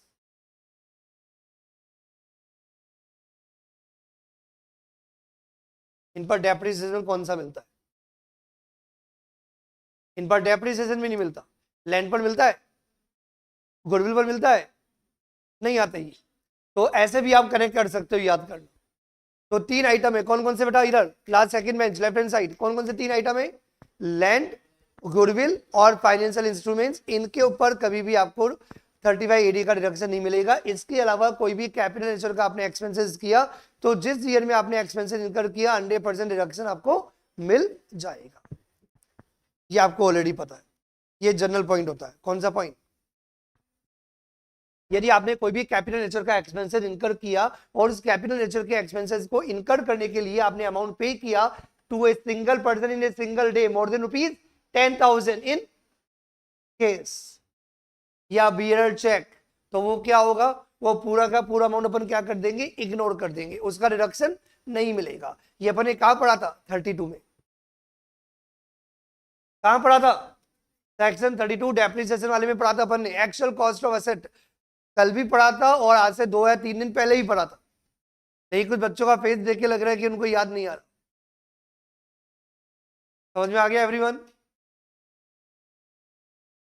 मतलब जो अपन ने सेक्शन 32 डेप्रिसिएशन के लिए बात की थी वही पॉइंट यहाँ पे भी है 35 AD के अंदर भी, कि यदि आप कोई भी एसेट यदि आप एक्वायर करते हो, कोई भी कैपिटल नेचर का आप एक्सपेंसेस करते हो और जिसके लिए पेमेंट यदि आपने केस में किया हो more than ₹10,000 to a single person in a single day, तो पूरा का पूरा एक्सपेंसेस जो आपने केस में दिया है वो क्या हो जाएगा? इग्नोर। उसके अलावा जितना भी आपका पेमेंट है उसका 100% डिडक्शन आपको मिल जाएगा 35 AD। जब 35 AD के अंदर आपको 100% डिडक्शन मिल रहा है तो ऑब्वियसली डेप्रिसिएशन नहीं मिलेगा, डेप्रिसिएशन नहीं मिलेगा।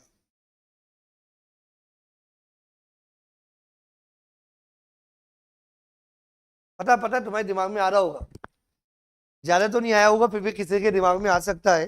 सर फॉर एग्जांपल मेरा होटल 2001 से चल रहा था। क्या कब से चल रहा था? 4 स्टार होटल है अपना। तो अपन तो आते ही 2 स्टार वालों को ही कवर कर लिया, अपन तो 4 स्टार वाले। तो अपना होटल 2001 से था, तो मैंने क्या किया, उस होटल को बंद दिखा दिया, 3580 का बेनिफिट नहीं मिलेगा ना, तो मैंने क्या किया, होटल को बंद किया, स्टार्ट कर दिया। तुम्हारे अंदर से भी आवाज आ रही है ऐसे थोड़ी होना चाहिए, तो वही लिखा हुआ है, सिंपल सी बात है। What government wants to promote, नया बनाना है, पुराने वालों के लिए नहीं है। ये तो अरे जो भी खुरापाती होगा उस सबके दिमाग में आ जाएगा, सर पुराने वाले को बंद करके उसको आपस से नया दिखा दो। समझ में आ रहा है मैं क्या कहना चाह रहा हूँ? गवर्नमेंट क्या कहती है भैया, बिजनेस स्टार्ट होना चाहिए, नई एसेट परचेज होनी चाहिए। एक्चुअली इकोनॉमी को ग्रो करने के लिए किया जाता है सब कुछ, नया इन्वेस्टमेंट लाने का तरीका होता है। तो जो नई प्लांट मशीनरी होगी उसके लिए होगा, नए बिजनेस के लिए होगा, पुराने के लिए नहीं होगा। समझ में आ रहा है मैं क्या कहना चाह रहा हूं?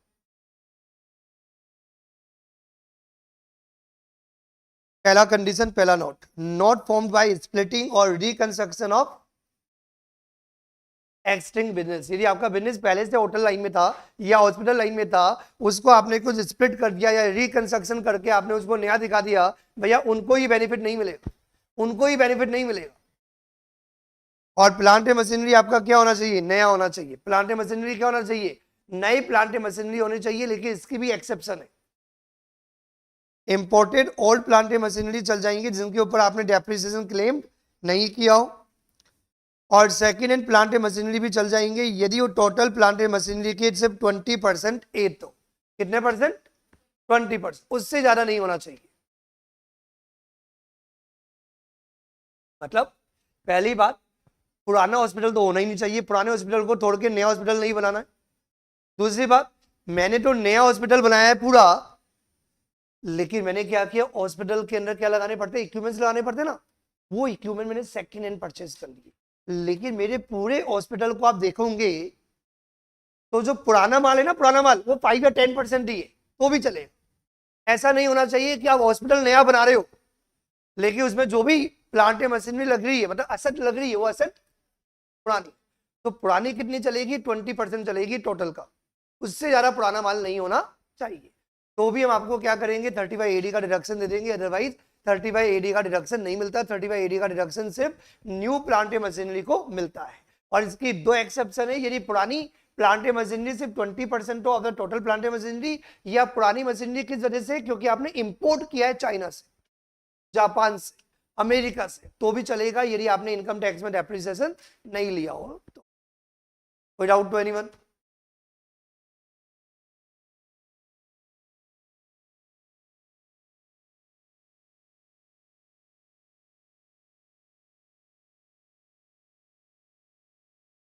आगे कंटिन्यू करूं, समझ में आ रहा है सबको?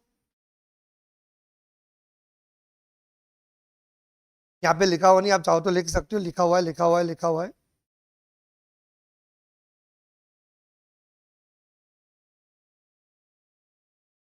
पूरा पोस्टमार्टम करने की जरूरत नहीं, सिंपल सिंपल ये आपने ऑलरेडी पढ़ रखा है सेट ऑफ वाले चैप्टर के अंदर। क्या बेटा, स्पेसिफाइड बिजनेस का loss under section 35AD can be set of against the income from specified business.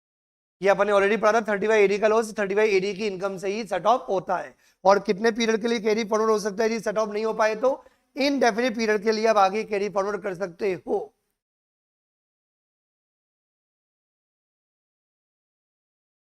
Point number 5 भी हो गया, पॉइंट नंबर 7 भी हो गया। कोई कंफ्यूजन है किसी को?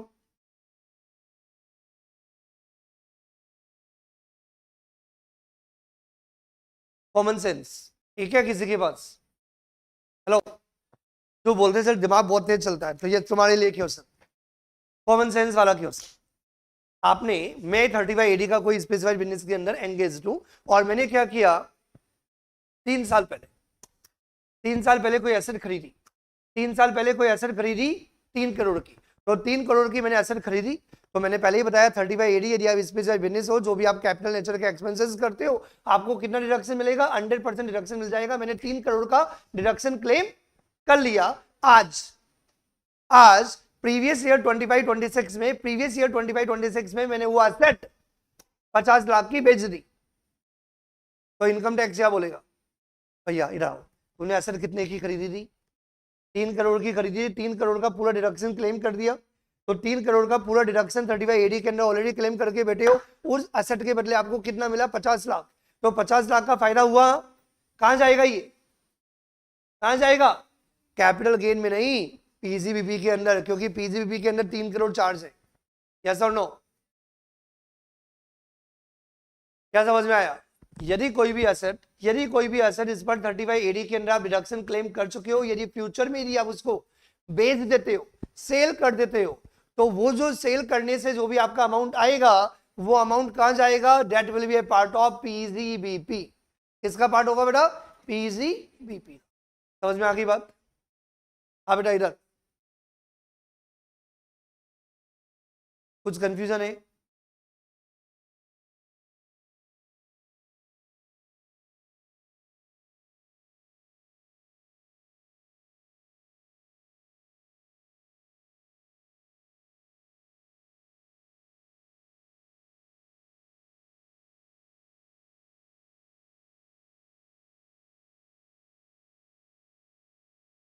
क्वेश्चन नंबर 19, हाँ पूरा प्रोविजन क्लियर हो गया बेटा?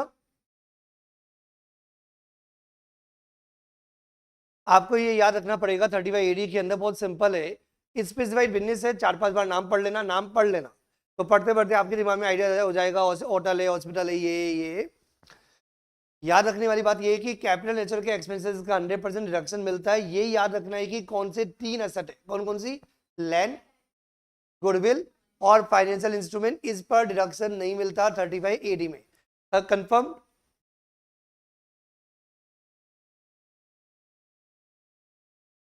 Deduction of expenses on specified business under section 35 AD when limited commence the business of operating a 3-star hotel, और क्या रिक्वायरमेंट थी, 2 स्टार और above, in Tirupati on 1st April 2025. Cost of land acquired in June 2023, 60 lakh rupees. Cost of construction of hotel building, financial year 24-25, 25-26.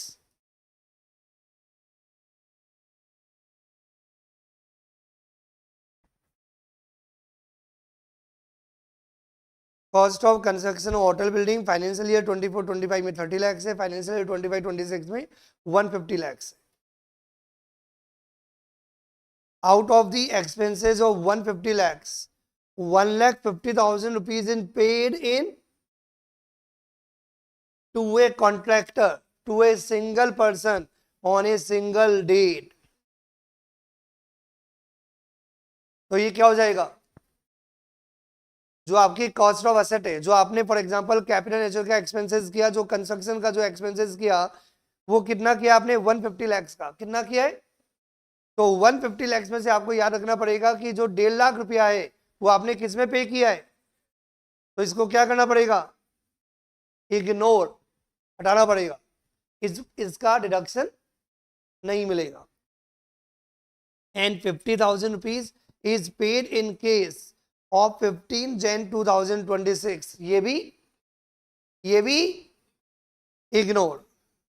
तो total कितना ignore हो गया, कितने में से, 150 lakhs, 1.5 करोड़। कौन बोला 1.5 लाख, किसी की आवाज आई थी 1.5 लाख की, तो इस क्लास के बाद मेरे को मिल लेना, मेरे को फायदा हो जाएगा बहुत। मैं तुम्हें 1.5 लाख दूंगा, तो मुझे 1.5 करोड़ दे देना, ठीक है, मजाक करता है तो ऐसे। मुद्दे की बात, 150 lakhs, कितना अमाउंट है, 150 lakhs minus 2 lakhs, 150 minus 2 means कितना बचा, 148 lakhs। रीजन समझ में आया, 2 lakhs क्यों माइनस किया? Good morning everyone. रीजन पता होना चाहिए, क्वेश्चन सॉल्व करते टाइम आंसर लाना टारगेट नहीं है।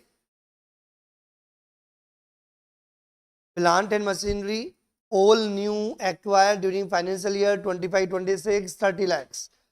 All the above expenses were capitalized in the books of accounts of the company. Net profit ये तो दिया हुआ है बाद में। लॉस से आता है जनरली 35 AD में, और लॉस क्यों आता है उसका भी आपको रीजन पता है, क्योंकि पूरा कैपिटल नेचर के एक्सपेंसेस का रिडक्शन आपको एक साथ दे दिया जाता है। तो नेट प्रॉफिट कितना है बेटा,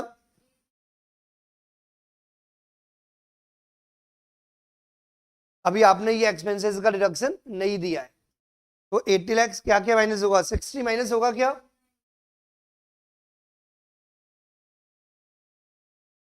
पॉइंट नंबर 2 में 148 और पॉइंट नंबर 3 से 30, कितना हुआ 178।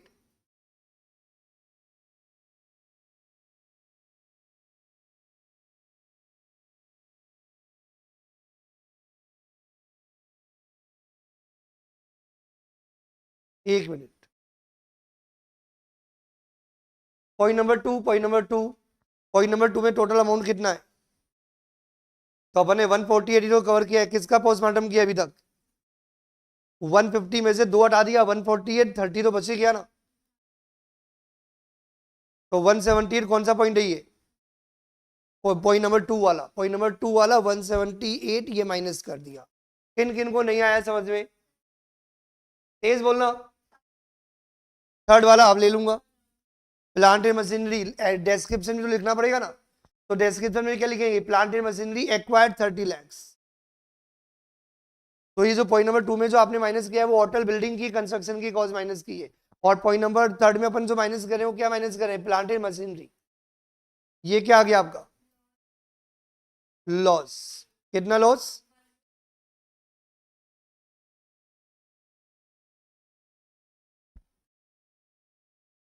कितना लॉस आ गया, 128 लैक्स का लॉस आ गया। ये लॉसेस क्या होंगे, ओनली 30/80 की इनकम से सेट ऑफ होगा, और कितने पीरियड के लिए कैरी फॉरवर्ड होगा, इनडेफिनिट पीरियड, 8 इयर्स की लिमिट यहाँ पे अप्लाई नहीं होती।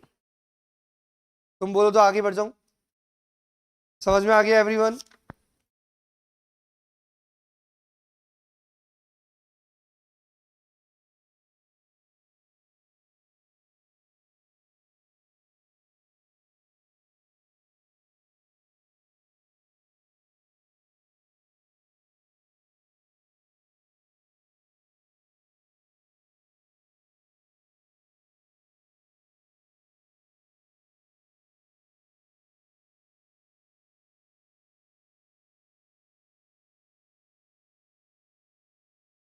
Point number 12, point number 12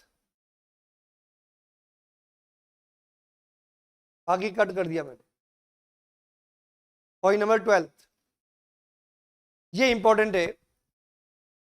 income tax department क्या कहता है, सुनो बात, आप कोई एसेट एक्वायर करते हो तो कोई लोचा मत करना, क्या बोला मैंने, समझे नहीं, आपको जिनका दिमाग टेढ़ा है ना उनको बहुत समझ में आएगा, क्या बोला मैंने, जो सीधे साधे बच्चे हैं ना वो लो नहीं करना चाहिए, उनको लो करना चाहिए जिनका माइंड टेढ़ा घूमता है, क्योंकि लो बना हुआ है ये टेढ़े लोगों को पकड़ने के लिए, यस और नो, समझो। आपको क्या बोला आपने, यदि कोई भी कैपिटल नेचर का एक्सपेंसेस किया तो आपको 100% डिडक्शन मिल जाएगा यदि आप 35 AD के स्पेसिफाइड बिजनेस में हो। तो पता है मैं क्या करूंगा, मेरे 2 बिजनेस है, क्या है मेरा 35 AD का बिजनेस भी है और मेरा नॉर्मल बिजनेस भी है, मेरा 35 AD का बिजनेस भी है और मेरा नॉर्मल बिजनेस भी है। तो पता है मैंने जानबूझ के क्या किया, कोई भी ऐसा एक्वायर करता हूं 35 AD में दिखा देता हूं, क्या दिखाता हूं, फिर निकाल के आए चंटू ऐसे थोड़ी, समझे कि समझे बात, मैंने क्या बोला समझ में आया। यदि आपके 2 या 3 4 बिजनेस है, एक 35 AD है बाकी नॉन स्पेसिफाइड 35 AD है, तो ऑब्वियसली एक असेजी ज्यादा से ज्यादा लॉस दिखाने के लिए, कल किसने देखा अभी तो लॉस दिखाओ ना टैक्स ही देना पड़ेगा, तो क्या करेगा, कोई भी एसेट खरीदेगा 35 AD के अंदर दिखाया और यूज कर रहा है वो नॉन 35 AD में, तुमने क्या हमें बेवकूफ समझ रखा है। तो गवर्नमेंट ने क्या किया, मैंने पहले ही बोला टैक्स पढ़ने बड़ा मजा आता है, मुझे लॉ पढ़ने में जितना मजा आया मैं बता ही नहीं सकता, और यही रीजन है कि मेरा CA फाइनल और मेरा CS बहुत कम टाइम में क्लियर हुआ, 12th 73%। और जिस बंदे के 12th में 73%, पढ़ाई में मजा ही नहीं आता था। बाबर कब पैदा हुआ, क्या करूं, बाबर पैदा हुआ, क्या करूं, बाबर पैदा हुआ, नंबर उसी से आते थे पहले। बचपन की पढ़ाई मुझे बिल्कुल अच्छी नहीं लगी, मुझे कोई इंटरेस्ट नहीं था, लेकिन बहुत इंटरेस्ट आया जब मैंने CS पढ़ा, बहुत इंटरेस्ट आया। सब काम की चीजें थी, मतलब की चीजें थी, और ऐसी चीजें थी जो आपके पापा को भी पता है और उनको पता, और जबकि वो साइंस वाले। मजेदार बात, या उनका कोई कॉमर्स का बैकग्राउंड ही नहीं है, तब भी उनको ही पता है, क्योंकि यूज आती है, इंटरेस्ट की चीजें।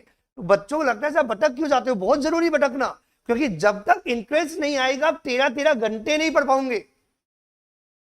जब हम पढ़ते थे हमें कभी नहीं पता था कब सुबह हुई कब रात हुई, क्योंकि मजा आता था। तभी तो जितना भी टाइम दिया रिजल्ट आया, क्योंकि इंटरेस्ट बहुत इंपॉर्टेंट है। क्या इंपॉर्टेंट है? इंटरेस्ट बहुत ज्यादा इंपॉर्टेंट है। कोई मुझे रील बनाने के लिए बोलता है, हल्की सी रील बनाता है, ऐसा लगता है बहुत काम कर लिया।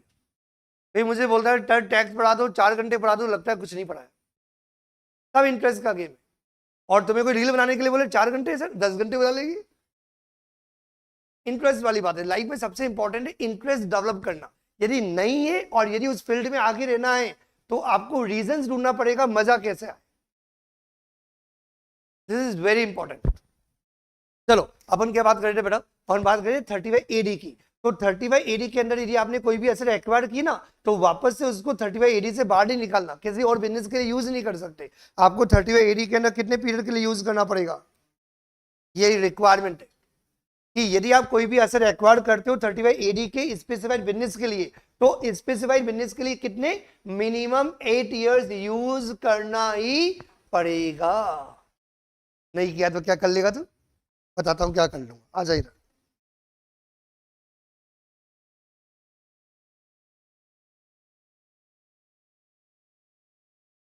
क्या बोला मैंने अभी, मैंने ऊपर क्या बोला कि यदि स्पेसिफाइड बिजनेस के लिए आपने कोई असर यदि एक्वायर की तो उसको मिनिमम 8 इयर्स तक आपको क्या करना पड़ेगा, स्पेसिफाइड बिजनेस के लिए यूज करना पड़ेगा।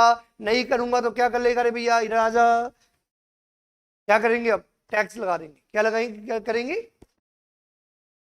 If it is use for non specified business with in 8 years.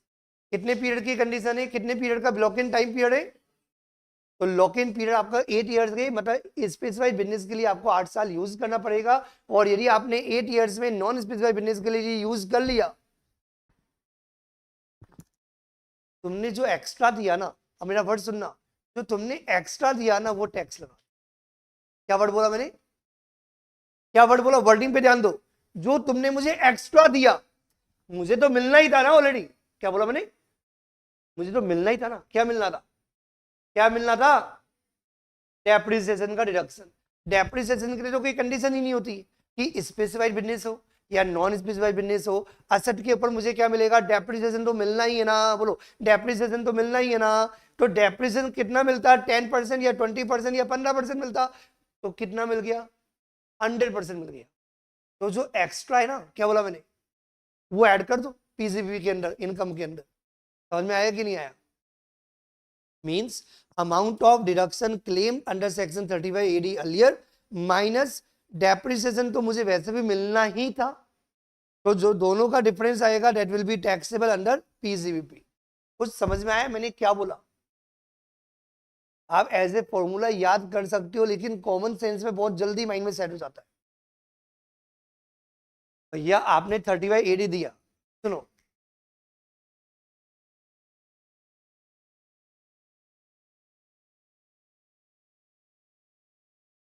अपन जो भी शादी ब्याह होते हैं ना, अभी सावे वापस से स्टार्ट होने वाले अप्रैल मई में, तो क्या होते हैं, जो भी मेहमान आते हैं सबको अपन रिटर्न गिफ्ट दे रहे हैं। क्या दे रहे हैं, और रिटर्न गिफ्ट में 200 का एनवलप है। कितने का एनवलप है, लेकिन जो क्लोज्ड होते हैं, जैसे फॉर एग्जांपल क्लोज सिस्टर्स होती है, क्लोज ब्रदर्स होते हैं, तो एक बंदे ने बोला मैं क्लोज भाई, क्या हूं, क्लोज ब्रदर, तो उसको 1000 का एनवलप दे दिया। कितने का एनवलप दे दिया, 1000 का। बाद में पता चला, क्या पता चला, बाद में पता चला तो बोला दे 1000 का नोट, तो आपने 1000 छीन लिया उसे, झूठा कहीं का, तो क्लोज ब्रदर है ही नहीं, तो फिर वो क्या बोलेगा, तो 200 तो दे दे, वो तो बनता है मेरा। मैंने क्या बोला था, समझ में आया कि नहीं आया, लॉजिकल बात है भैया। 30/AD लेके मैंने 100% डिडक्शन क्लेम कर लिया, यदि मैं 30/AD में नहीं आता तो भी मुझे डेप्रिसिएशन तो मिलता ही ना। अब आई बात समझ में, तो जो डिफरेंस अमाउंट है, क्या बोला मैंने, जो मैंने एक्सेस क्लेम कर लिया, क्या बोल सकते हो, जो मैंने एक्सेस क्लेम कर लिया, मैं 1000 नहीं दूंगा, मैं 800 दूंगा, क्योंकि 1000 फ्रॉड से ले लिया मैंने, गलत काम किया तो 1000 ले लिया झूठ बोल के, तो 200 तो वैसे ही मिलना था ना, सबको 200 तो दे ही रहे हो ना, तो ये लो 800 ले लो, 1000 नहीं दूंगा। वही 30/80 का मैंने डिडक्शन क्लेम कर लिया, लेकिन मुझे डेप्रिसिएशन तो मिलना ही था ना, तो 30/80 के डिडक्शन में अपन क्या करेंगे, डेप्रिसिएशन माइनस करके जो एक्सेस आपने डिडक्शन क्लेम कर लिया वो क्या माना जाएगा, taxable income under PGBP. I think logic clear हुआ, जिनको अभी भी क्लियर नहीं हुआ टेंशन ना लो, रट्टा मारो, फॉर्मूला है। समझ में आ गई बात?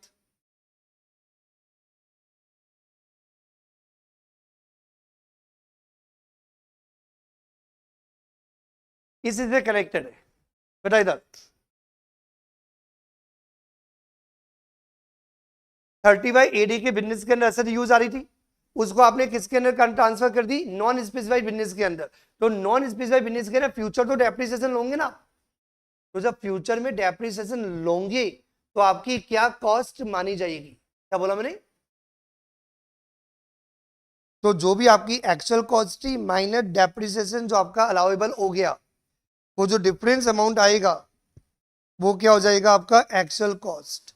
अब इसके ऊपर आपको क्या करना है, डेप्रिसिएशन क्लेम करना है।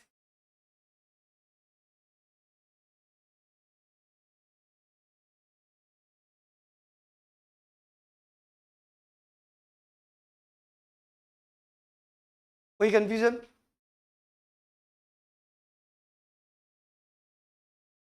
इतना डिटेल में मत लो, तुम रिटेन नहीं कर पाओगे, बेटर है जो मेन मेन कंसेप्ट हमने पढ़ा समझ में आ गया सबको यहां तक, everyone, no confusion, no doubt.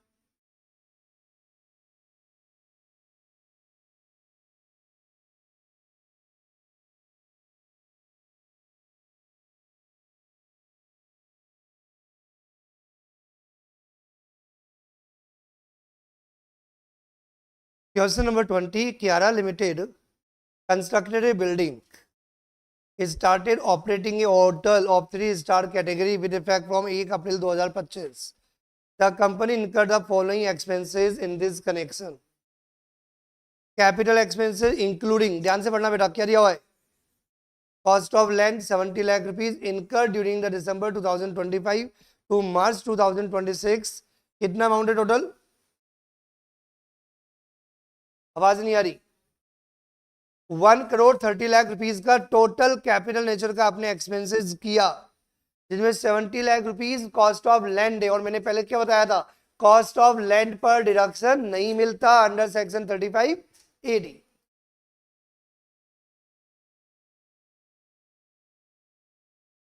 Capital expenses इनकर during previous year 25-26, it include 40 lakh paid for goodwill. कितना आएगा, ऊपर आएगा 130 माइनस 70,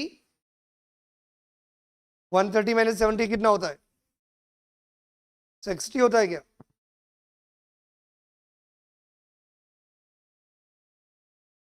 और 140 माइनस 100 कितना हुआ, 100 लैक्स, टोटल अमाउंट कितना हो गया, और इसका डिडक्शन 5 ईयर्स में मिलेगा या 8 ईयर्स में मिलेगा, 8 ईयर्स या 5 ईयर्स, बेटा जल्दी बोलो, 8 या 5, बोलो मैं फेल हो गया। अब बताओ कितने ईयर में मिलेगा, 5।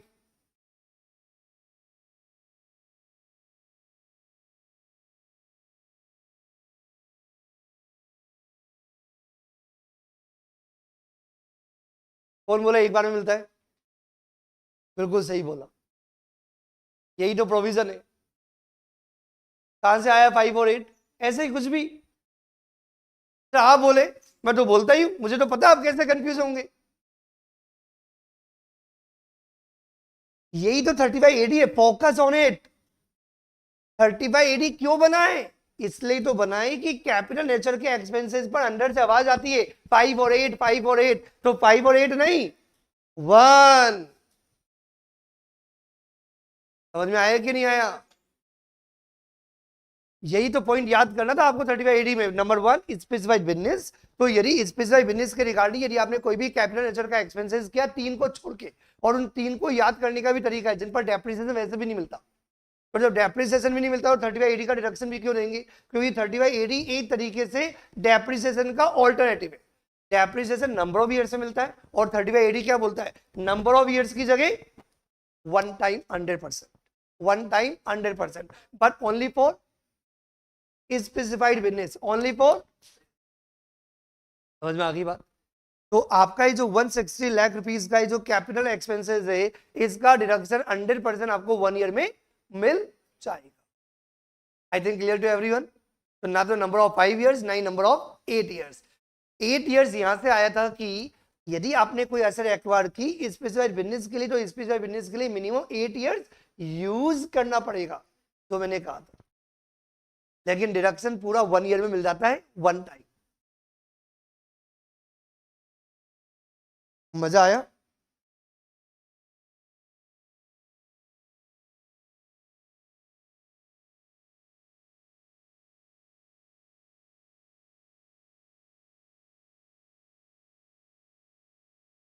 ये भी अनसोल्ड है तो करा देता हूं, वरना होमवर्क दे देता।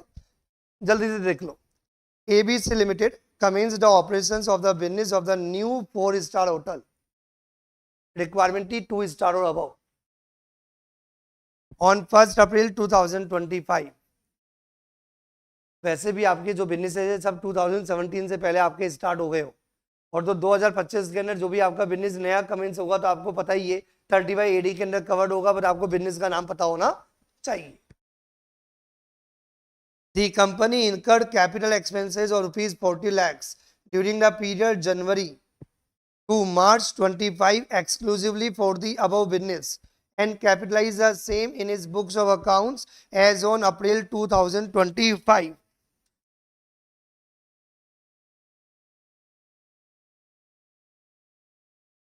नहीं, अपन ने ऐसा कभी पढ़ा ही नहीं कि कैपिटल एक्सपेंसेस आपने करंट ईयर में हो या पहले के हो, तो पहले वालों को भी मिल जाता है जब आप बिजनेस स्टार्ट करते।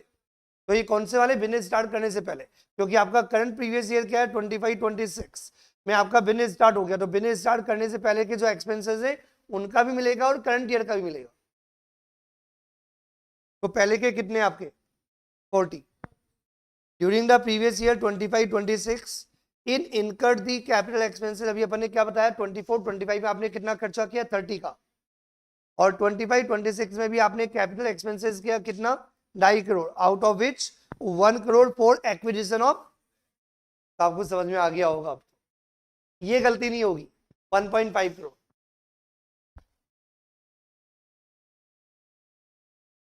पूरा तो जाने दो। Compute the income under the head PGBP for the assessment year 26-27, assuming that company has fulfilled all the condition required for 3580 and not claimed any deduction under chapter 6A,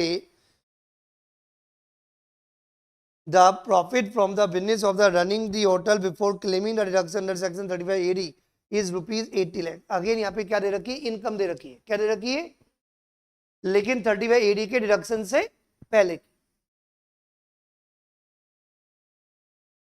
Assuming that the company has also another existing business of running a 4-star hotel in Kanpur, which commenced the operation 6 years back, the profit from which was rupees 130 lakhs for the assessment year 26-27। इस पे बाद में आएंगे, पहले एक बार बताओ क्या आएगा आपका नेट प्रॉफिट कितना है, जल्दी बताओ। 80 लैक्स माइनस 3580 का डिडक्शन कितना मिलेगा, पुराने वाले ईयर का 40, पुराने वाले ईयर का 40 और करंट ईयर का 1.5 करोड़। कंफर्म? इसके अलावा कुछ और, तो इसको क्या बोलेंगे अपन, loss under PGBP। Loss under PGBP कितना आएगा, प्रॉफिट आएगा, लॉस आएगा, कितना 1 करोड़ 10 लाख, 110 लैक्स। लॉक कर दो एवरीवन। क्या 130 लाख का प्रॉफिट एडजस्ट हो सकता है? क्यों हो सकता है? रीजन दो। 30/AD का लॉस 30/AD की इनकम से सेट ऑफ हो सकता है, तो कर लो।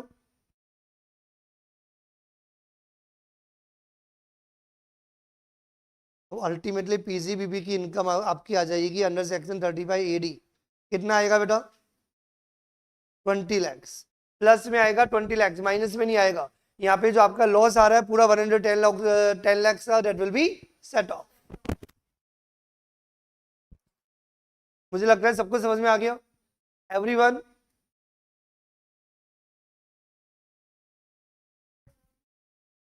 ये profit income PGBP income, not PGBP loss, PGBP income है 20 लाख की। और यदि अदर इनकम होगी तो उसको भी ऐड कर लेंगे टू कैलकुलेट जीटीआई। समझ में आ गया everyone? Good morning.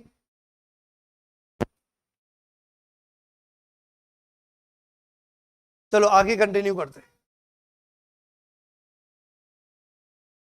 Ready? Good morning. Section 36 बोलता है कि कुछ और एक्सपेंसेस होते हैं जिनका आपको रिडक्शन मिलेगा। कॉमन सेंस वाली बात है, कुछ याद करना भी है, कुछ कॉमन सेंस भी है। चलो,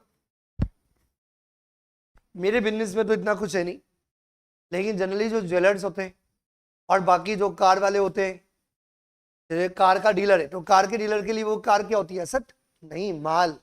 ज्वेलरी वाले, ज्वेलरी की शॉप के लिए ज्वेलरी क्या होती है? माल, स्टॉक इन ट्रेड। तो इंश्योरेंस कराना चाहिए नहीं कराना चाहिए उनको? Good morning. इंश्योरेंस कराना चाहिए ना? तो तुम सोच के देखो, तुम एक बिजनेस कर रहे हो ज्वेलरी का या फॉर एग्जांपल कार का, और यदि आग लगने की वजह से यदि सारी कार जल जाए तो आप क्या करोगे? बिजनेस के लिए जरूरी है, क्या जरूरी है बिजनेस में? इंश्योरेंस प्रीमियम पे करना। तो सोच के देखो, इंश्योरेंस प्रीमियम का डिडक्शन मिलना चाहिए, मिलना चाहिए तो मिल जाएगा। यही दिए हुए सिंपल सिंपल पॉइंट दिए हुए, आपको बिल्कुल रीड करने, क्या करने?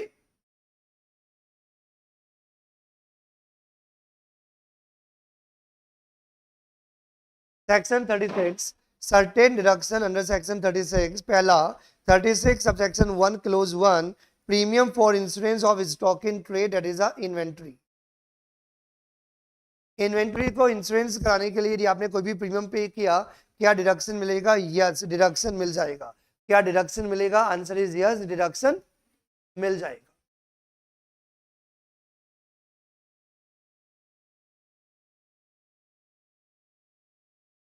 Section 36 subsection 1 close 1B health insurance premium for employees. धंधा है भाई, सब धंधा।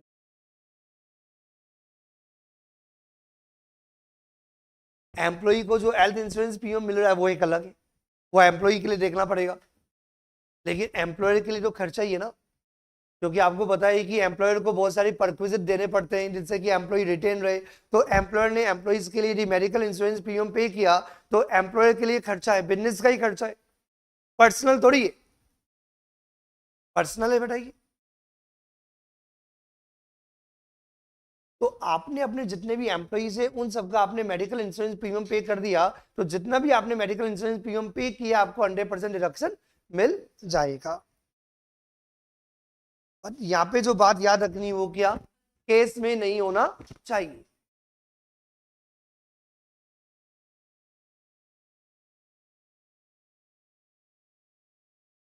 सेक्शन 36 सबसेक्शन 1 क्लोज 2 बोनस और कमीशन टू एम्प्लॉइज।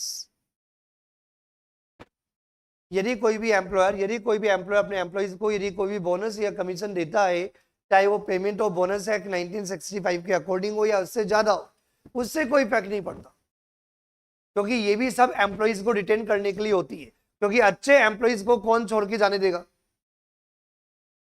यदि कोई एक ऐसा एम्प्लॉइज है कि जो कंपनी के लिए एसेट है तो आप उसको रोकोगे तो आप क्या करोगे? सैलरी का इंक्रीमेंट भी होता है और बोनस भी होता है, और समय सैलरी इंक्रीज नहीं होती है। बोनस भी एक तरीका होता है एम्प्लॉइज को रिवॉर्ड करने का, कि भैया तो तेरा पैकेज है वो तो है ही, तेरे को बोनस भी देंगे, 2 महीने की सैलरी, 1 महीने की सैलरी, 10%, 20%, जो मार्केट में स्टैंडर्ड है। क्या कह रहा हूं, बात समझ में आ रही है कि नहीं आ रही है? कोई न्यूज़पेपर के अंदर आया था कि रियल एस्टेट वालों ने क्या किया, जितनी सैलरी थी 12 महीने की, उसका डबल बोनस दे दिया। कुछ भी हो सकता है, तो डिडक्शन मिलेगा कि नहीं मिलेगा? 100% मिलेगा यार। आप एम्प्लॉइज पे खर्चा कर रहे हो, बिजनेस में करना पड़ता है, क्योंकि एम्प्लॉइज तो कमा के देंगे। काम कौन करता है? समझ में आ रहा है कि नहीं आ रहा है? और हर एम्प्लॉय की स्किल अलग होती है। क्या बेटा? सबकी सेम नहीं होती है। मैं क्या कह रहा हूं, बात समझ में आ रही कि नहीं आ रही? पर यहाँ पे एक कंडीशन है, 43B का ध्यान रखना पड़ेगा। ये 43B का रेफरेंस बहुत आएगा और 43B हमें अलग से भी पढ़ना है। अभी वापस से पॉइंट भी आपके आएगा, कनेक्ट होगा ये वापस। लेकिन अभी एक बार बता देता हूँ 43B क्या कहता है। 43B ये कहता है कि पेमेंट हो जाना चाहिए। क्या हो जाना चाहिए? पेमेंट। कब तक? Up to due date of filing ITR. जो आईटीआर फाइल करने की ड्यू डेट दी हुई है अंडर सेक्शन 139 सबसेक्शन 1, तब तक पेमेंट हो जाना चाहिए, आपको डिडक्शन मिल जाना चाहिए। इसका मतलब भी आपको डिडक्शन मिलेगा। एम्प्लॉयर है, एम्प्लॉयर ने एम्प्लॉय को बोला कि मैं तेरे को बोनस दे दूंगा, 4 साल हो गए बोनस दिया ही नहीं। क्योंकि एम्प्लॉय, ये दुनिया बहुत गजब है। मेरे पास कुछ आते हैं जॉब करने के लिए। मैंने बोला बेटा तुम जॉब क्यों छोड़ रहे हो? पर 4 महीने हो गए सैलरी नहीं मिल रही। दुनिया बहुत बड़ी है। क्या बेटा? आपको लगता है कि बोनस डिक्लेयर कर दिया तो एम्प्लॉयर ने पे ही कर दिया होगा? भैया नहीं पे किया तो यहाँ पे यही है कि जो बोनस और कमीशन है, जो बोनस और कमीशन है उसका रिडक्शन तभी मिलेगा जब एम्प्लॉयर पे कर देगा। आईटीआर फाइल करने की ड्यू डेट तक भी पे कर दे, कोई प्रॉब्लम नहीं, तब भी आपको रिडक्शन करंट ईयर में ही मिल जाएगा। समझ में आई बात? तो बोनस और कमीशन कितना दे रहे हो उसकी कोई लिमिट नहीं है। बोनस और कमीशन कितना दे रहे हो उसकी कोई लिमिट नहीं। जितना ही बोनस और कमीशन आप दोगे आपको डिडक्शन मिल जाएगा, पर उसका पेमेंट हो जाना चाहिए आईटीआर फाइल करने की ड्यू डेट तक। और ड्यू बेसिस पर डिडक्शन नहीं मिलेगा, आप ये बोल सकते हैं। किसका? बोनस और कमीशन का।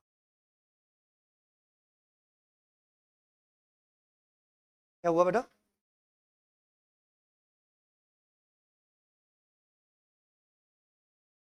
One 139 subsection 1, due date of filing the ITR under section 139 subsection 1।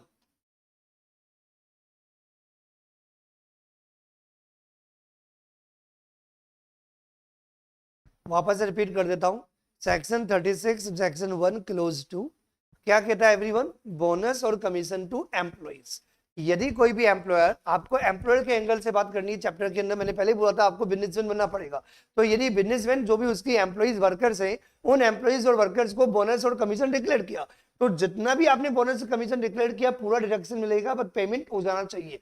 कब तक पेमेंट हो जाना चाहिए? आईटीआर फाइल करने की ड्यू डेट तक। Right everyone?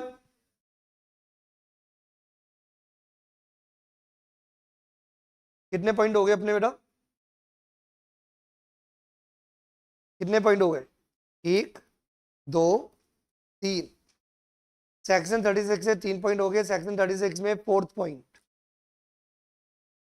Interest on loan. Interest on loan, यदि आपने लोन लिया है बिजनेस पर्पज के लिए तो ऑब्वियसली डिडक्शन मिलेगा।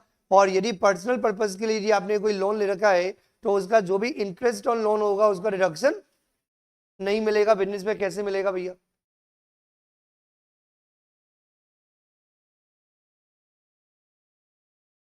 मैंने मेरी गर्लफ्रेंड को गिफ्ट देने के लिए लोन ले लिया तो उसका डिडक्शन चिन्मिट नोटिस में क्यों मिलेगा भैया? बिजनेस क्या बोलेगा? तुम्हारी गर्लफ्रेंड तुम जानो, it is a personal matter. क्या कह रहे हो, बात समझ में आ रही है कि नहीं आ रही है? इंपॉर्टेंट क्या है बिजनेस के लिए? क्या बेटा? बिजनेस एंड प्रोफेशन, जो भी आप बिजनेस रन कर रहे हो उस पर्पज के लिए यदि आप कोई भी लोन लेते हो, लोन के ऊपर जो भी आपका इंटरेस्ट बनता है उसका आपको डिडक्शन मिलेगा। लेकिन आपको ये चेक करना पड़ेगा कि आपने ये लोन कहां से लिया है। ये लोन आपने लिया हो यदि bank, PFI, public financial institutions, state financial corporations, state industrial investment corporation and fifth NBFC. तो देन आपको डिडक्शन मिल जाएगा 43B का ध्यान रखना पड़ेगा। और यदि अदर्स से यदि आपने लोन लिया, अदर्स में कौन कौन आएगा बेटा, इन 5 के अलावा कौन,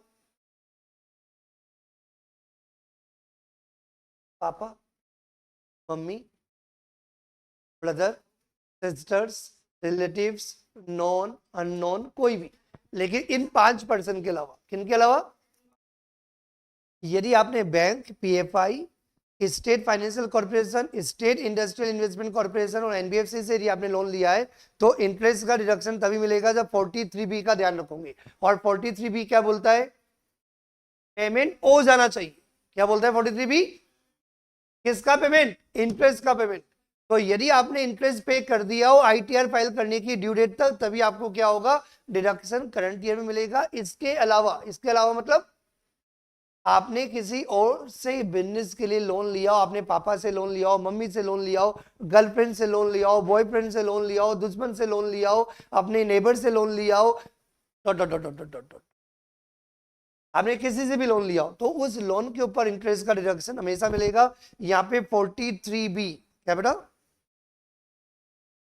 इसमें 43B अप्लाई नहीं होता, 43B अप्लाई नहीं होता। 43B से 5 केसेस में अप्लाई होगा। यदि इन 5 जगह से यदि आपने लोन लिया है तो इंटरेस्ट का डिडक्शन तभी मिलेगा जब आईटीआर फाइल करने की ड्यू डेट तक आप पे करोगे, तभी डिडक्शन मिलेगा।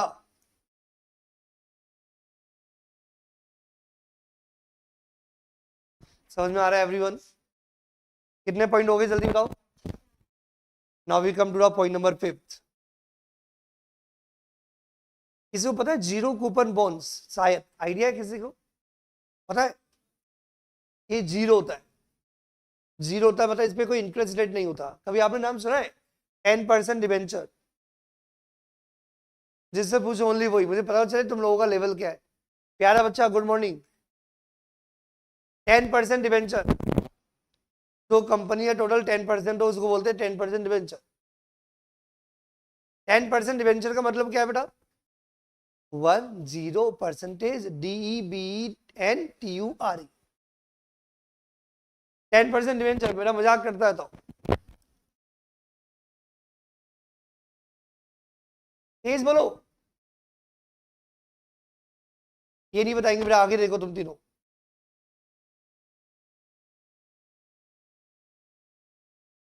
बगल वाला प्यारा बच्चा बताएगा।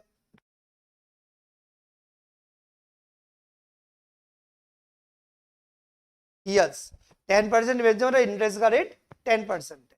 और जीरो कूपन बॉन्ड का मतलब इन कूपन बॉन्ड के ऊपर कोई भी इंटरेस्ट रेट नहीं है, छुपा हुआ है। क्या है, ढूंढ लेते हैं। मतलब बोलने के लिए जीरो कूपन है, मतलब अलग से कोई इंटरेस्ट नहीं है, लेकिन इंटरेस्ट छुपा हुआ है। कैसे छुपा हुआ है, मतलब कंपनी इशू करती है कूपन बॉन्ड को फॉर एग्जांपल 90 रुपीज में या 92 रुपीज में, और इसको रिपेमेंट कर दिया, क्या कर दिया, रीपे कर दिया, कितने में, 100 रुपीज में। तो इनडायरेक्टली कंपनी ने कितना इंटरेस्ट दिया, 8 रुपए। तो ये 8 रुपए क्या हो गया, इंटरेस्ट।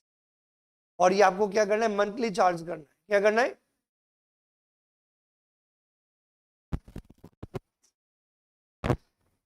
समझ में आ गया एवरीवन? यदि कोई भी कंपनी कूपन बॉन्ड को यदि इशू कम में करती है और रीपेमेंट ज्यादा में करती है, तो इसको रीपेमेंट ज्यादा में मतलब फेस वैल्यू पे ही किया जाता है। किस पे किया जाता है, रीपेमेंट फेस वैल्यू पे किया जाता है, लेकिन इशू फेस वैल्यू से कम में किया जाता है। तो जितना कंपनी ने डिस्काउंट पे इशू किया है, एक तरीके से क्या ही है, डिस्काउंट। तो यदि कंपनी के द्वारा यदि कोई भी कूपन बॉन्ड यदि डिस्काउंट पे इशू किए गए, तो जितना डिस्काउंट दिया है उन्होंने, वो डिस्काउंट क्या है, वो आपके पीएनएल में चार्ज होगा, बट ओवर दी लाइफ। और लाइफ मींस कैलेंडर मंथ्स।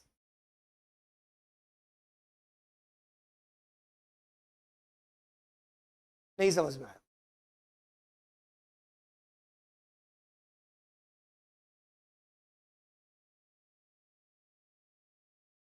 वापस से देखो, यदि कोई कंपनी कूपन बॉन्ड यदि लेके आती है, तो कूपन बॉन्ड को यदि फॉर एग्जांपल कंपनी इशू करती है 92 में और रीपे करती है इशू प्राइस पे, कौन सी प्राइस पे, फेस वैल्यू पे, दैट इज 100 रुपीज पे।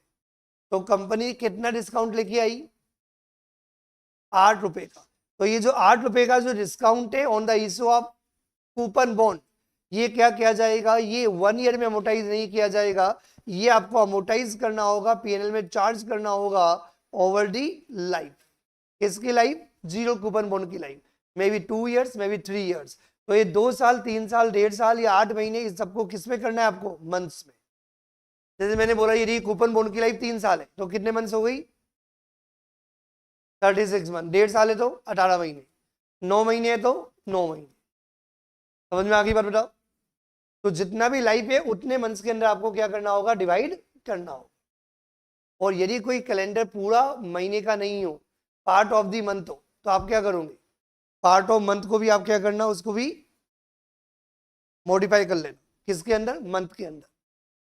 कैसे, 15 दिन से कम है तो, बोलो 15 दिन से कम है तो 0, और यदि 15 दिन से ज्यादा हो तो 1 month.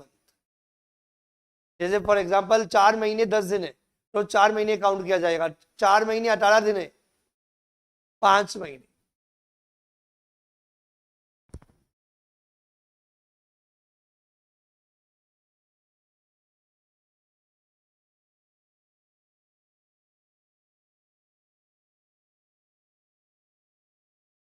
If any calendar month part is 15 days or more, so it shall be increased to 1 calendar month.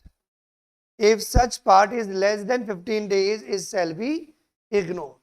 और मुझे लग रहा है सबको समझ में आ गया। और ये डिस्काउंट पूरा एक साथ चार्ज नहीं होगा, ये डिस्काउंट ओवर दी लाइफ होगा। मतलब 11 महीने, 12 महीने, 15 महीने, जितना भी महीने उतने महीने के अंदर क्या करो। जैसे कि फॉर एग्जांपल कंपनी ने कूपन बॉन्ड इशू किया, 92 रुपीज में इशू किया, 100 रुपए में क्या किया, पे किया, तो 8 रुपए का डिस्काउंट दिया। तो 8 रुपए पीएनएल के अंदर पूरा एक साथ चार्ज नहीं होगा, ये मंथली चार्ज होगा जितने मंथ की लाइफ है। यदि लाइफ 15 महीने की है तो आपको क्या करना होगा, डिवाइडेड बाय 15, तो एवरी मंथ इक्वली अमाउंट आ जाएगा। I think clear to everyone.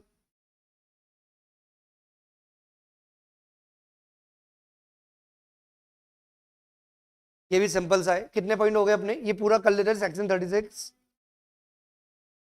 कितने पॉइंट हो गए,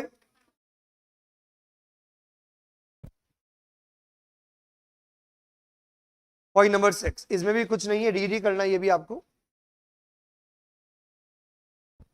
यदि एम्प्लॉयर, यहाँ पे किसके एंगल से बात हो रही है, एम्प्लॉयर के एंगल से। देखो एम्प्लॉय का जो कंट्रीब्यूशन होता है वो एम्प्लॉय के लिए इनकम का पार्ट है, क्योंकि उसको मिलने वाला है प्रोविडेंट फंड में। लेकिन एम्प्लॉयर यदि एम्प्लॉय के लिए कंट्रीब्यूट करता है तो एम्प्लॉयर के लिए क्या है, खर्चा, एक्सपेंसेस। यस और नो।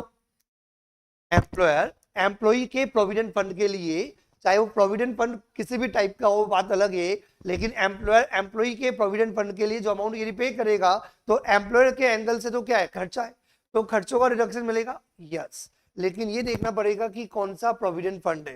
तो यदि कोई भी एम्प्लॉयर एम्प्लॉय के स्टेचुटरी प्रोविडेंट फंड में कंट्रीब्यूट करता है, आरपीएफ के अंदर कंट्रीब्यूट करता है, अप्रूव्ड सुपर एन्वेशन फंड में कंट्रीब्यूट करता है, ग्रेचुटी फंड में करता है, या any other fund as per law, तो देन पूरा का पूरा डिडक्शन मिल जाएगा subject to 43B। Subject to 43B मतलब आईटीआर फाइल करने की ड्यू डेट तक। कब तक बेटा, आईटीआर फाइल करने की ड्यू डेट तक। यदि एम्प्लॉयर ने एम्प्लॉय के कंट्रीब्यूशन के अमाउंट को यदि जमा करवा दिया है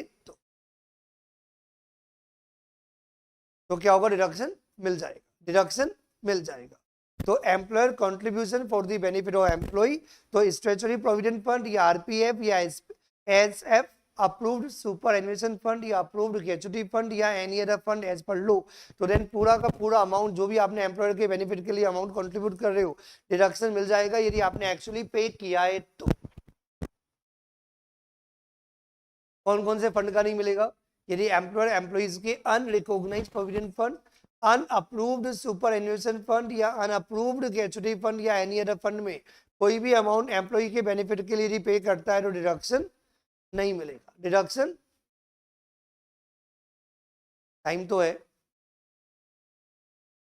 ठीक है, जितना मैंने पढ़ाया है उतना पूरा कंसेप्ट तुम लोग पढ़ के आना। By two all of you, have a good day.